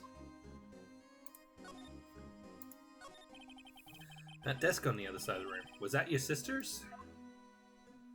Yes, that's where I was waiting for Lana. On that day 2 years ago. Is anyone using it now? No, sir. This is entirely Chief Gant's office now. He practices a strict policy of preserving the crime scene. A strange reason to leave it there. He leaves that as a warning to everyone else. He wants us to always be alert. He told us so himself at our New Year's party. Of course, he was pretty intoxicated at the time. I see. So, ever since Lana left, no one ever touches that desk? No one except Chief Gant. And the cleaning lady who's in here each morning. Still, 2 years have passed since that incident. There can't possibly be any clues remaining. We'll see. Can I ask you something? Sure. You only came here to look around, right? Because it's one of the SL9 crime scenes. I mean, that's your only reason for coming here, isn't it? Why do you ask? You don't think... Nah, you wouldn't be. No. No, there's no way. Never mind. Don't worry about it. Okay. Now, let's look around a bit more. Hey, hold on. Not so fast, buddy. Huh? What is it? When someone tells you don't worry about it, it's supposed to stop bothering you, pal. You don't just let it go at that. Sorry. This guy's starting to get on my nerves. Okay, so what's bothering you? You two don't think Chief Gant might be a suspect, do you? What? He's right, Mr. Wright. What do we think of him? Chief Gant, so it's finally come to this. What do I think of him? Perhaps it's best I don't divulge my feelings yet. There you go, ignoring me again. Sorry, Gumshoe.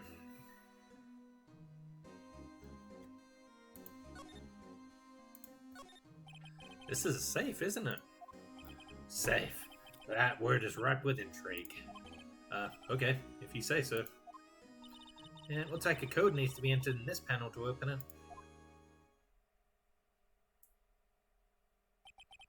7-digit number. I think I might just know what it is. Do you know what it is? I have a hunch. Oh, I know! You want to try my birth date. It's... I have a better idea. Here goes nothing.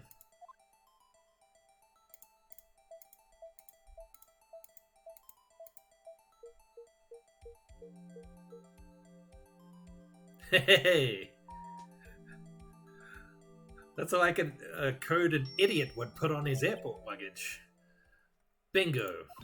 What number did you enter? Whose birthday was that, pal? 7777777. The final ID card number on that record. What? The number on the mysterious executive officer who entered the room that day. You mean 7777777? That ID number? I think you won 7 shy this time. This can only mean one thing. That's Chief Gant's ID number. Say, anyone care to look inside?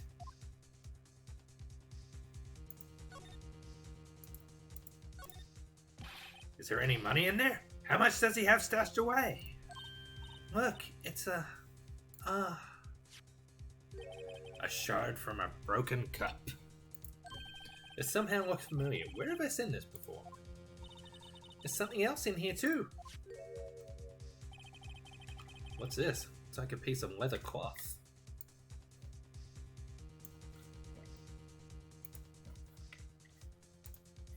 Ah, oh no.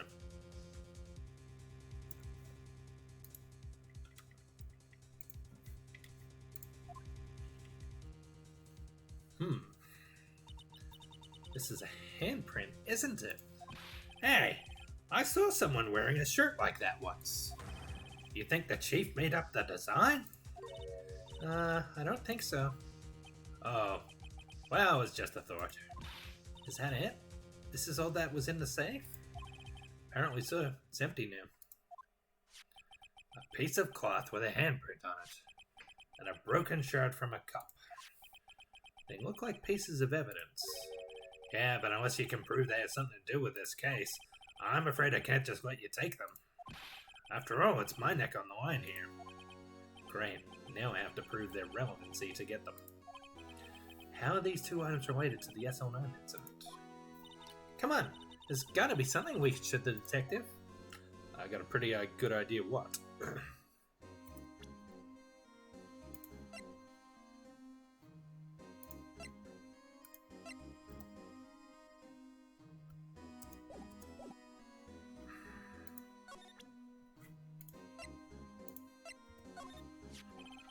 Detective Gumshoe, could you have another look at this jar? I remember when the three of us put that back together. Ah, those were the days. It's kind of early to be nostalgic. Wasn't this jar a piece of evidence from that case? That's right. One of the shards had an SL9 incident sticker on it. Doesn't this ring any bells? You know, that fragment we just found? You mean this one? That was in the safe? Yes, that one. That was in the safe. Now you mention it, it's ringing a lot of bells. Let's see if it fits. Yeah, let me see that shot. I'll take a crack at this. Go ahead, pal. Show us what a rookie can do. Mr. Wright, here's some glue. If I can piece this together again, it'll prove Chigat was knowingly hiding evidence. Here goes.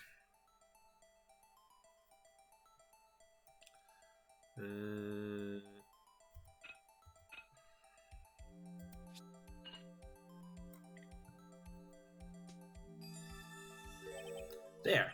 It fits like a charm.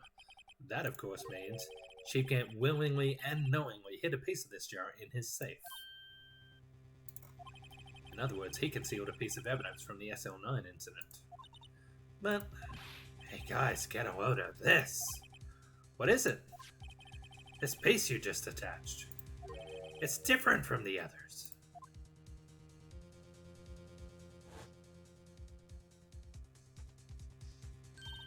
There's a reddish line on it. A reddish line. That's blood. I don't get it. Why would Chief Gant hide this in his safe? Unstable jar updated in the court record. Evidence from the SL9 incident. Final fragment found in Chief Gant's safe. Blood traces.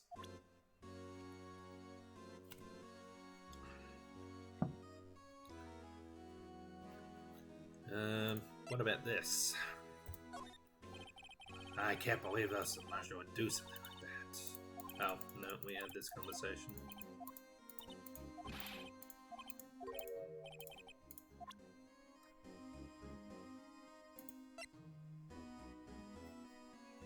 Okay.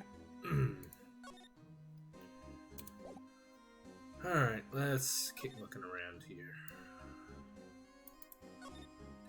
Wow, look at the size of Chief Gant's desk! Speaking of that, when we were here earlier... Oh, it's you two. Chief Gant. He put that paper he was reading in his desk. I wonder what he was reading. This looks like a list of evidence. A list of evidence? In most cases, the list runs twice as long as this, though. Hey, look at the case name. Huh? SL9 incident. I wonder what this is doing here. Hold on, Detective. What did you just say? I said, I wonder what... No, about evidence lists. Normally they're twice as long. That's right. I guess there wasn't a lot of evidence. A half-size list of evidence. The list of evidence, it seems too short. Most lists run twice as long. What would the other half of the list be doing here?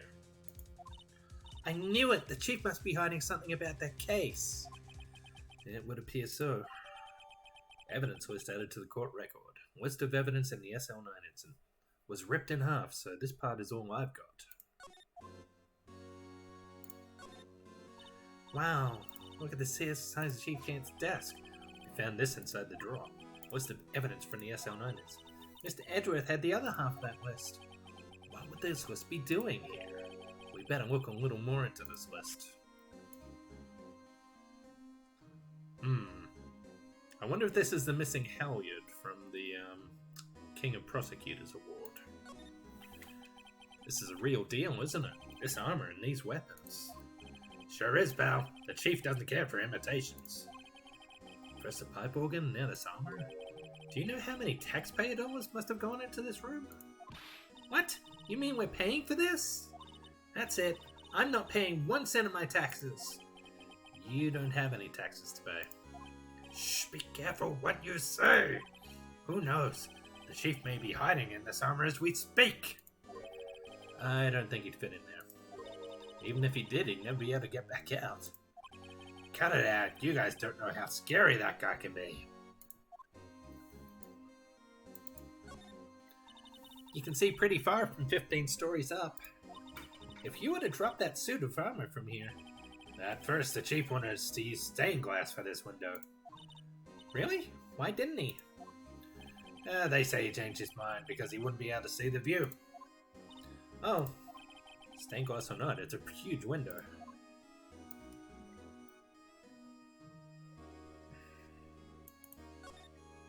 The chief's organ sure is a sight to behold. Occasionally we hear him playing it from the Criminal Affairs Department. That's on the 2nd floor, and this is the 15th floor of an entirely different building. When a detective screws up, the chief calls him to his office and makes him listening to the organ for hours. What's so bad about that? Music suits his soul. After that, the detective can't hear anything for days except for the ringing in their ears. So it's an instrument of punishment, literally. But aren't the chief's ears affected? He never listens to anyone anyway. That's besides the point.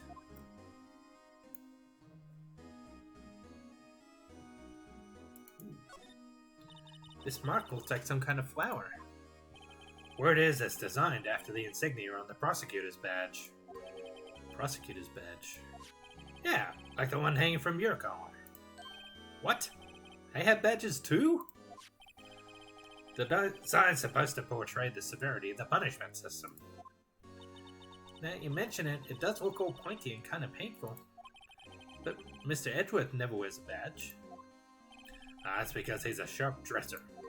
A badge like that wouldn't go too well with his outfit. So sharp dressers don't need to wear badges. I guess everyone just kind of lets it slide. I don't see how that's supposed to signify severe punishment.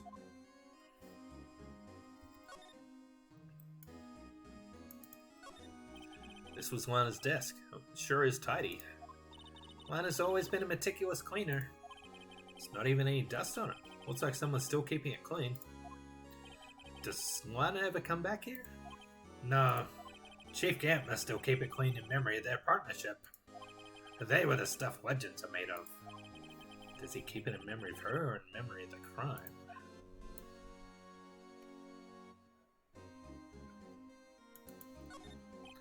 Those shelves are mostly empty. Lana must have cleaned them out when she transferred over to the prosecutor's office. Now there's a small picture frame on the left shelf. Hey! This is when Lana and I went to that theme park.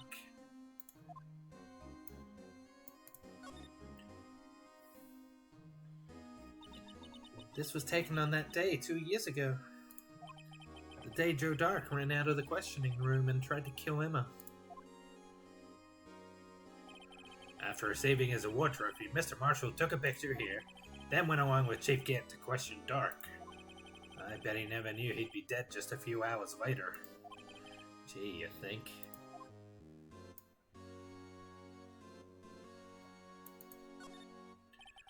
Look at that giant window. Makes you want to crash through it and jump outside. This is the 15th floor. I know, I was just saying. Saying what? Ever since making detective, I've always dreamed about doing something like that. Note to self, Detective Gumshoe has a lot of dreams. So long as he doesn't go crashing through that window when he gets fired. Don't say that! Alright. Probably about time we whipped out the luminol, isn't it?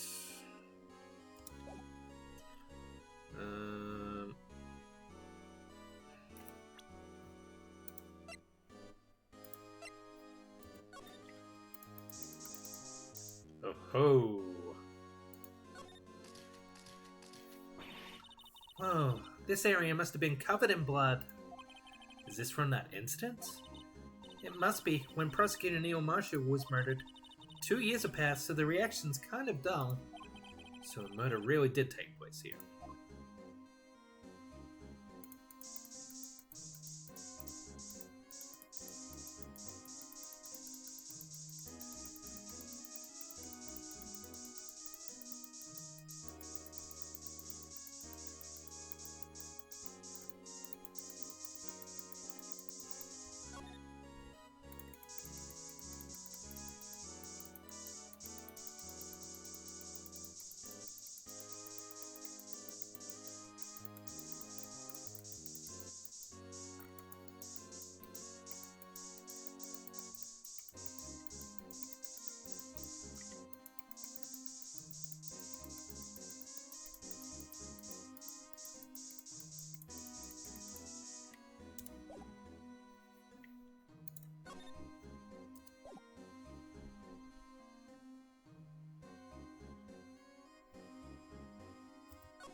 So is there anything else I need to show him?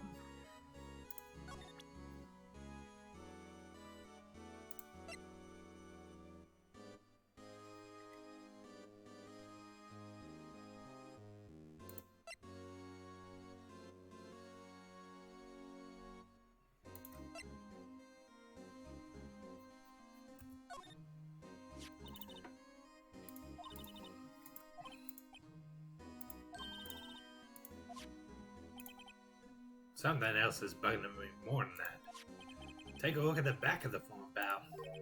The back. Okay. Oh. Oh, what's this? Oh, that's the picture Emma drew, isn't it? Wonder what this is. Looks like someone drew some kind of sketch here. What is it? Did you find something?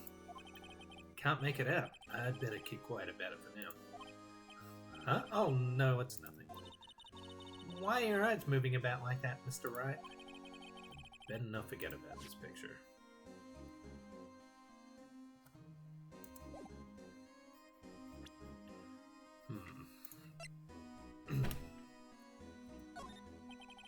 If I'm fired, I won't be able to give you any information. So that's why I have to get it all out of my system now. You understand, don't you? Don't be so negative, Detective. We do want you to share your information. Oh, who am I fooling? I've never had anything useful to share to begin with. Got to stay positive.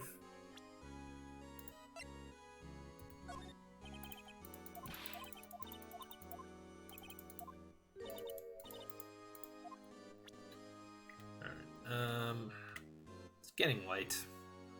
Let's go to the guide. I'd like to finish this tonight. We've still got a whole trial to get through.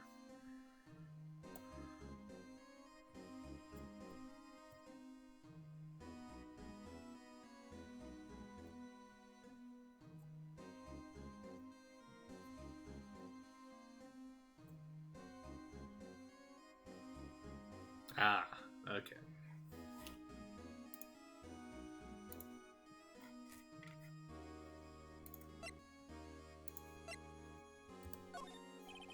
Detective Gumshoe, I'd like you to have a look at this. Hey, I know what that is. So you want to take some fingerprints? That's a great idea, Detective. Alright, go to town. Sheesh. What are you doing?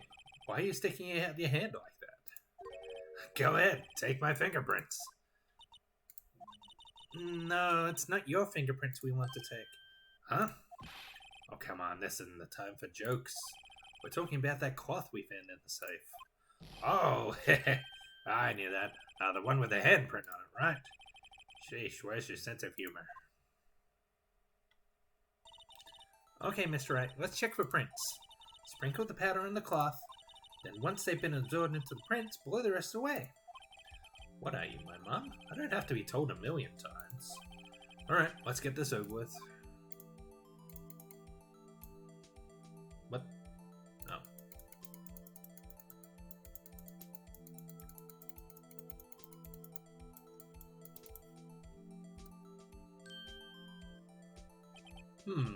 Again, my best shot. That kind of result won't be any good for matching prints, will it? But doesn't look like we'll get a clear result from this print. Okay, let's try a different finger then.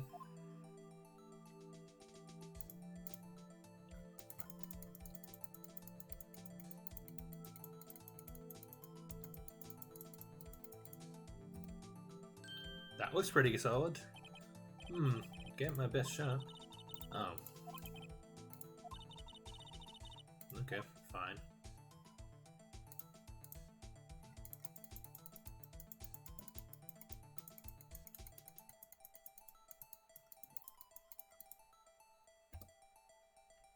That should do the trick.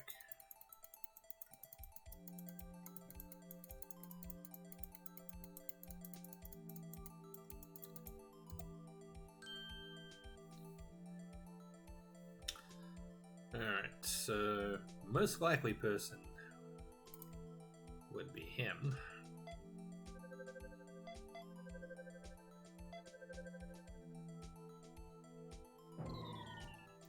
Okay. No, that doesn't match. Looks like we're out of clues this time. Yeah. But it was inside the chief's safe. Right, along with that shard. So that means it's got to have something to do with that incident. Wait, I don't get to try all my other suspects? One that happened right here in this room. She's right. We should check the fingerprints of everyone who was in here that day. The way I see it, there's a higher power at work here. You just gotta have faith. Alright, well, let's start with Lana.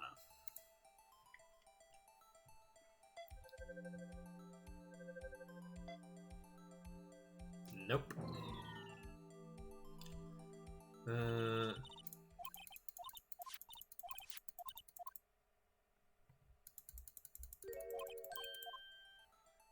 who else?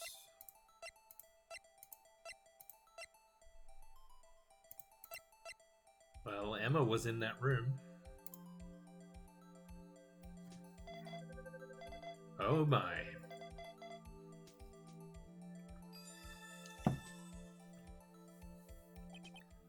No, how can this be? What are Emma's fingerprints doing here? Hey, you found a match? Whose fingerprints were they? Huh? Oh, it seems the prints are too old. They aren't quite enough to get a match. Oh, that's too bad. I thought they'd be Dark's prints. Psst. Hey, you, over here. What's going on here? What are that kid's prints doing inside the chief's safe? Don't ask me. Let's just keep this information from Evan. For Christ's sakes, Phoenix, you really should tell her. Here. Maybe you should hold on to this. Thank you. And Chief can't safe. Evidence for something, but what? Bears Emma Sky's prints.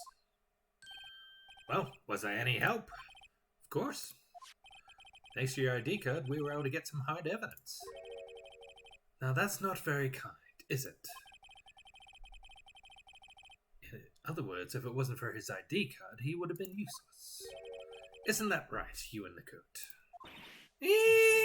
Chief can't. We didn't think you'd be back so soon. Fortunately, I'm a man who believes in science.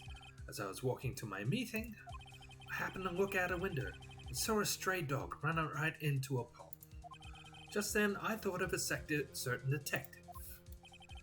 Do you mean me, sir? Now then, I'm afraid I'm going to have to ask you all to leave. Yes, sir. Sorry. Oh, you in the coat? Me, sir? Drop off your ID on the way out. You won't be needing it anymore. But, sir! Now get out. Yes, sir. We'll be on our way too, then. Wait, you the one without the spiky hair. Don't go yet. Me, sir? I'd like a word with you. But, sir, I'm not a licensed scientific investigator yet. You with the spiky hair. You're free to go. Mr. Wright. Well, this can't be good. Look, pal, if I've told you once, I've told you 1,000 times. The chief's office is off limits. But no, you just had to go sneaking in there like that, didn't you? I thought you said you didn't care anymore if you were fired. Yeah, but if I knew it'd be like this, I never would have said it. Now I've seen the evidence Chief Camp was hiding in his office. I think I'm finally starting to get the picture. But why has she kept so eerily silent about it all this time? Anyway, you listening to me? I'm gonna try to smooth things over with the Chief again. Later, pal. After that, I heard from Emma. She said the police wanted to ask her some questions, so she'll be busy for the rest of the day. That does not sound good.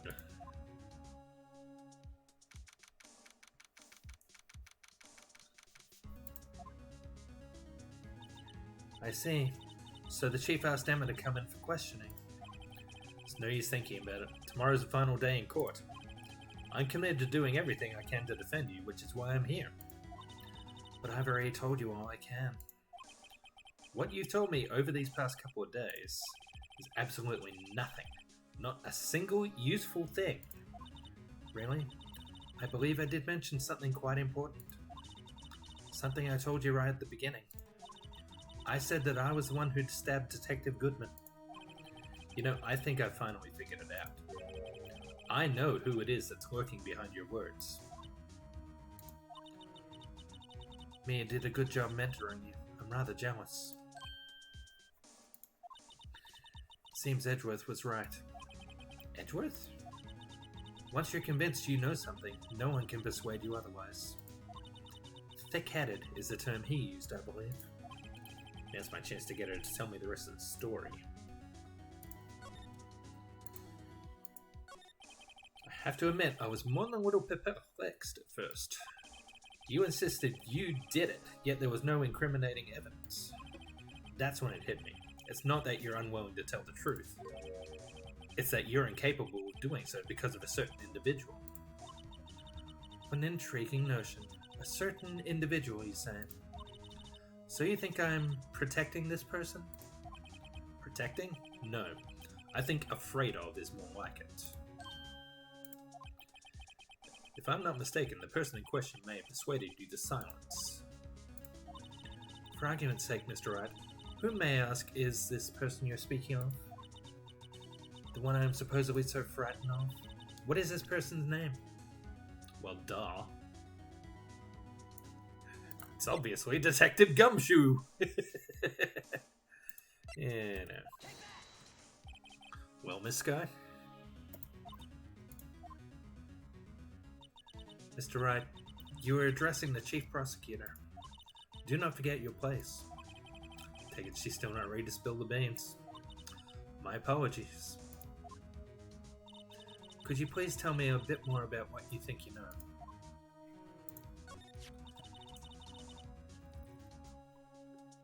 We were partners until 2 years ago. I respected him as a detective. Assuming he is respectable, then tell me something. Why would he try to hide his crimes? His crimes? Both you and Edgeworth will be brought before a board of inquiry for what you did. Specifically, hiding and forging evidence. Of course, these are serious offenses. Why is it, though, that Chief Gant's name was never mentioned? Chief Gant? Edgeworth didn't know the truth behind the forgery. The only party who could have possibly tampered with the evidence was me. I had access because I was second in command of that investigation. Yes, you, but also one other, Damon Gant. If you intend to accuse Chief Gant, you'll need more than just words. Show me proof that Chief Gant falsified evidence in that case.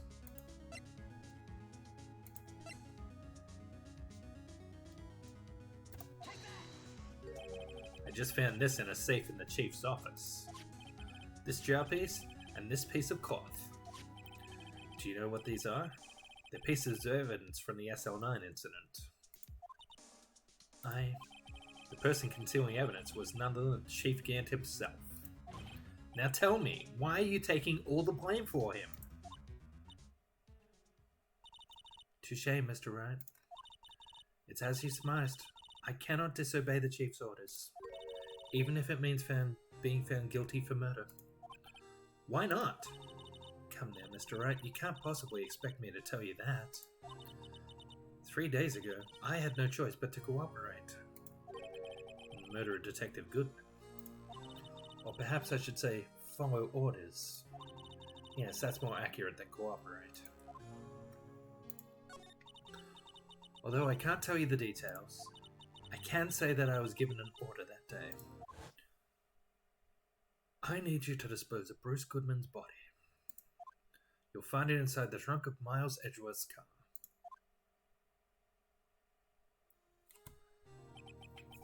Just as I suspected. Despite what everyone believes, you were not the one who murdered Detective Goodman. Correct. I was trying to take the body out of Edgeworth's car. The trunk's lock was broken, and I discovered that murder weapon while inspecting the body. The A murder weapon? You mean Edgeworth's knife? No. When I found the body, this was the knife stuck in it. The knife from the SL9 incident. Serial killer Joe Dark's knife. I couldn't just leave that knife in him, so I took it out and stabbed him with another knife. That would be Edgeworth's knife. Okay, so Angel Star did technically see her stab Bruce Goodman then. The only thing is he was already dead. That's right. Even though he was already dead, my hands were shaking at the thought of stabbing him. That's why I ended up cutting my hand. And that is the reason for the bandage on your right hand. Yes, seems I got blood on the victim's shoes as well. And then she saw me just as I plunged a knife in. Miss Starr. Huh.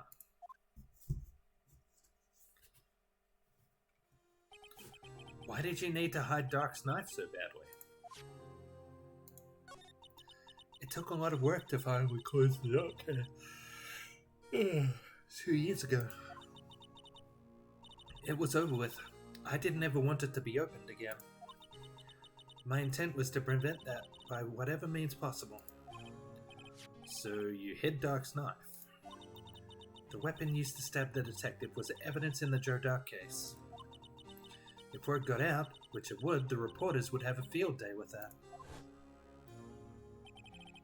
So you wrapped the knife in your scarf and hid it in Edgeworth's exhaust pipe. Right. Then I called my sister to tell her what happened and to ask her to hide the knife that was inside my muffler. You asked Emma? I didn't want anyone on the force to know about this.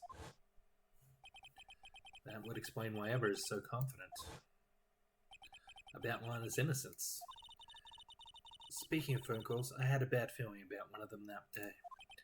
A bad feeling? The truth is, after I received those orders from Chief Gant, the first thing I did was make a phone call. A phone call to promote Trollman Jake Marshall. To Marshall? Why on earth would you call him? The lead investigator for the SL9 incident had been murdered. I wanted that fact to be kept hidden and I needed help. He was the only other person I could trust. Or at least I thought I could trust him at the time. However, it seems that after I spoke to him, he went off on an escapade of his own. Oh, you mean not wanting the case to die, he decided to take things into his own hands. He disguised himself as Detective Goodman and tried to steal the evidence. He'd already stolen the ID card, but it seems he still hadn't made up his mind to break into the evidence room. After my phone call, any remaining doubts he had must have disappeared. So your phone call caused the incident in the evidence room.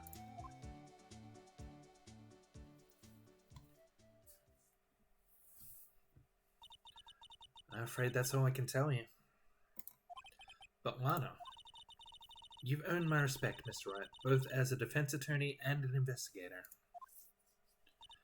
Now please, don't pursue this any further in court tomorrow. Tomorrow's trial. There's only one way to drive off Lana's demons. I've got to get to the bottom of everything.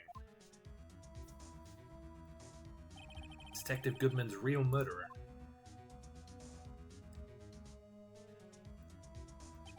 And what went down in the chief's office 2 years ago. Ah, the vase, the broken vase was behind him. To be continued.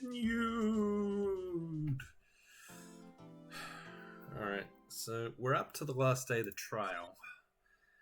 It is midnight. How long do we think this is going to take? I'd like to finish this tonight, but I don't want to be here till 2 a.m. And it looks like... Oh, man. The trial's going to take place in at least 3 segments. Yeah, I think that's going to have to wait till next week. That could easily take another hour and a half, 2 hours. So, yeah. Yeah, when I started this game, I wasn't expecting it to be one of my longest running playthroughs. But the only playthrough I've done on this channel that's gone longer than this is Batman Arkham Knight. That was 10 parts, and this is part 9, so we're getting close. Did I save? Let's just save again, just to be safe.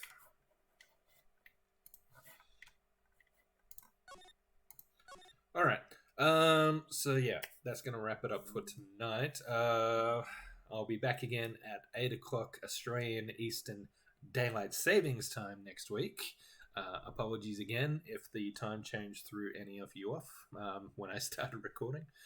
Down below there's the usual links. There's my YouTube channel for where I archive all my Twitch streams, and this one will be up in a matter of hours.